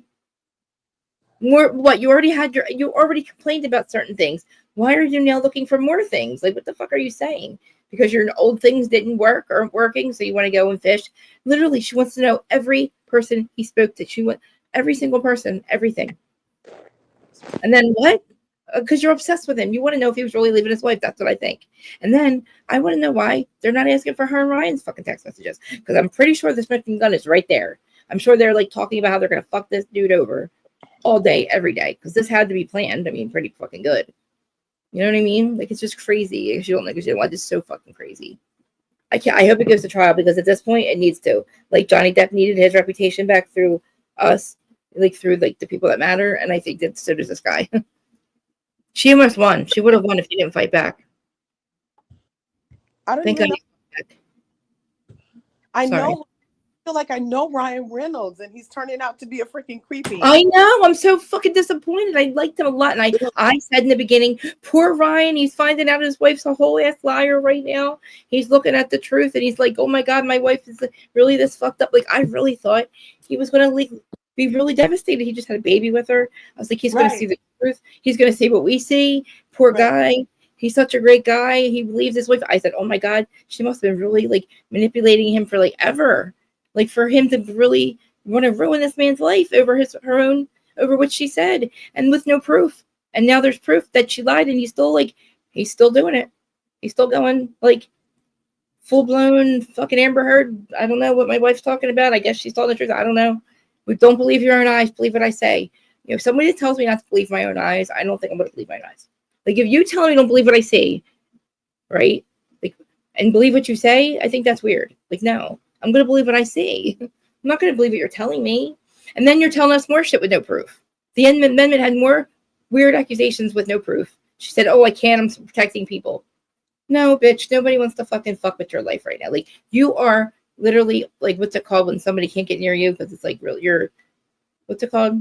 Kryptonite now. She said, she's saying that we're media is making her, what is the word? God damn it. But nobody wants to fuck with them, basically. That's all our fault. And we're too stupid. We're just following a narrative. We're not believing women. Bitch, what? No, we're not believing you. We're not believing you. We did believe you actually in the beginning. Everybody did. Everybody did, just like we believed Amber. And guess what? We got burned. And we actually believed you again. And listen, who in the world would have thought this could happen again? Who in the world thought there were two of you? And so soon. So soon. It's like Christmas, isn't it? Mm-hmm. I said it's like Christmas and my birthday all in one, because we have a year now. I mean, I'm not happy that this is. I'm happy that this man's going to get justice, and we're going to watch it play out, because I like the fact that Johnny got justice, because that was fucking. I wish I could rewatch it again and enjoy it just as much, but it'll ruin it. Like, we'll be able to watch it again, because we need Camille to talk to this chick and be like, "What are you saying? And what are you seeing? What do you see? Why are you saying you see this? When you know what I mean? Like." How are you going to answer that question? And you're going to be deposed soon. And I thought the depositions would get them, but I'm thinking to myself, no, they don't even like believe anything. Like, I don't think anything is going to make her ever say that she did. Like, she's never going to apologize. People think, oh, just apologize, Blake, and let it go away. This chick is never going to admit she was wrong, ever. A deposition is going to be wild, because she's probably going to lie during it. And isn't that like the equivalent of lying on the stand? Yeah. Almost, like, you cannot lie, and if you say I do not recall, then you lose. You lose. Can't continue to court because you don't recall anything. You lose. You know what I mean? So you gotta have to answer it. She go, I don't recall. I'm pleading the fifth. No, well then guess what? Then we're not going to use you in court. You lose. Bye, Blake. Blake, bitch, take the L right now, because people are not wanting to work with her, and hopefully they want to work with him, because he hasn't done anything wrong. And if I watch the movie, you could probably it probably is obvious that she probably did fall in love with him. Probably pretty hot. She's in postpartum very soon, 2 weeks after she had a baby. You're like, don't you always feel like kind of like, I don't know, who the hell wants to have sex scenes after you just had a baby though? I would be mad. Right. Like, I feel like anybody on I've never had a baby, but I feel like if I did, I wouldn't want to do sex scenes 2 weeks later. Nobody wants to do that shit. I mean, her body looks good though, but I mean, I don't know. You know, my gosh. But I don't like her. I don't like her. I don't like Amber Heard. I don't like her. I don't like her. She called us dumb. I mean, I don't like it because what she did to Justin. Reading what's out there. And she's going to sue us all too. That's just the stupidest part of it. That's what she's doing. She wants to get a protective order so that nobody can talk about them. And he can't put out any more information about the case. You mean he can't defend himself again? Like, you are the one who started with all the information being out here. You're the one who went on Saturday Night Live and joked about it. Right. I mean, at first I thought it wasn't a big deal. Then I was like, oh, that is kind of weird. That is kind of fucked up, Ryan. Like, you guys could have just said nothing. Nobody wanted to fuck with them at that show. And then she still did. That's what she went and then blamed us for it. No, we just believe what we see, dumbass. Like, what do you mean? We are literally we're mainstream media. Here's another one. We're mainstream media. Like, that's what we are. We're not stupid. Like, we literally know how to believe our own eyes. You're just pissed that you can't get away with the same shit they used to in Hollywood, because now we are sleuths. We're media. We're everything. We're like, no. Your shoe don't look right. Something ain't right. Your shoe ain't right. Her shoe ain't right. Like, it'll be anything, and we'll literally find it. Like, your shoe was on wrong. Just saying. I mean, we've solved cases before. Not we, not me. I'm just saying. All right, you guys are hungry. Who's hungry? Meow meows. All these cats are fucking up my ass. Oh, hi, baby kittens. Look at her. Hold on. Look how fucking cute she is. You just laying on your mom? Oh, okay. All right. Okay. She just curls up in a ball. She's like a little. She's either a panda in a kitty cat suit or a kitty cat in a panda suit. I don't know. What are you doing, sleepyhead? No, what are you doing? You're falling, silly. She'll fall right down on me. Oh. I will talk to you later. I know. Thanks for coming. That was a fun conversation. It really was. I love it. Yeah, and I still got time to do some more stuff over here in California. Yeah, you Westies. I wish they look. I'm gonna go outside and look at the planets now. Yes. Oh my gosh, you should be able to see a lot. All right, we're on the most benevolent timeline available. Yes, we are. We start on it and we leave on it. Always. Love you. Be sure to smash your buttons. Everybody smashed all their buttons, and I think I'm gonna send Manny all the information and definitely do one with him because he's. Everybody else has their legal person. With them, I'm with my legal person. That's cool. I love it. Look, Palabra, thanks for enjoying it. Thanks for coming. I saw her earlier. I think where were we at? We were at a Blake thing, yeah. And we saw her earlier. I was like, oh, I hope you join. I didn't want to talk about my live there, but I was like, I hope you join us. And thanks for joining. Thanks for staying the whole time, and thanks for putting up with me being late. I love you guys so much. It makes me feel better when you guys don't get mad. Good night. Good night. Good night. Love you.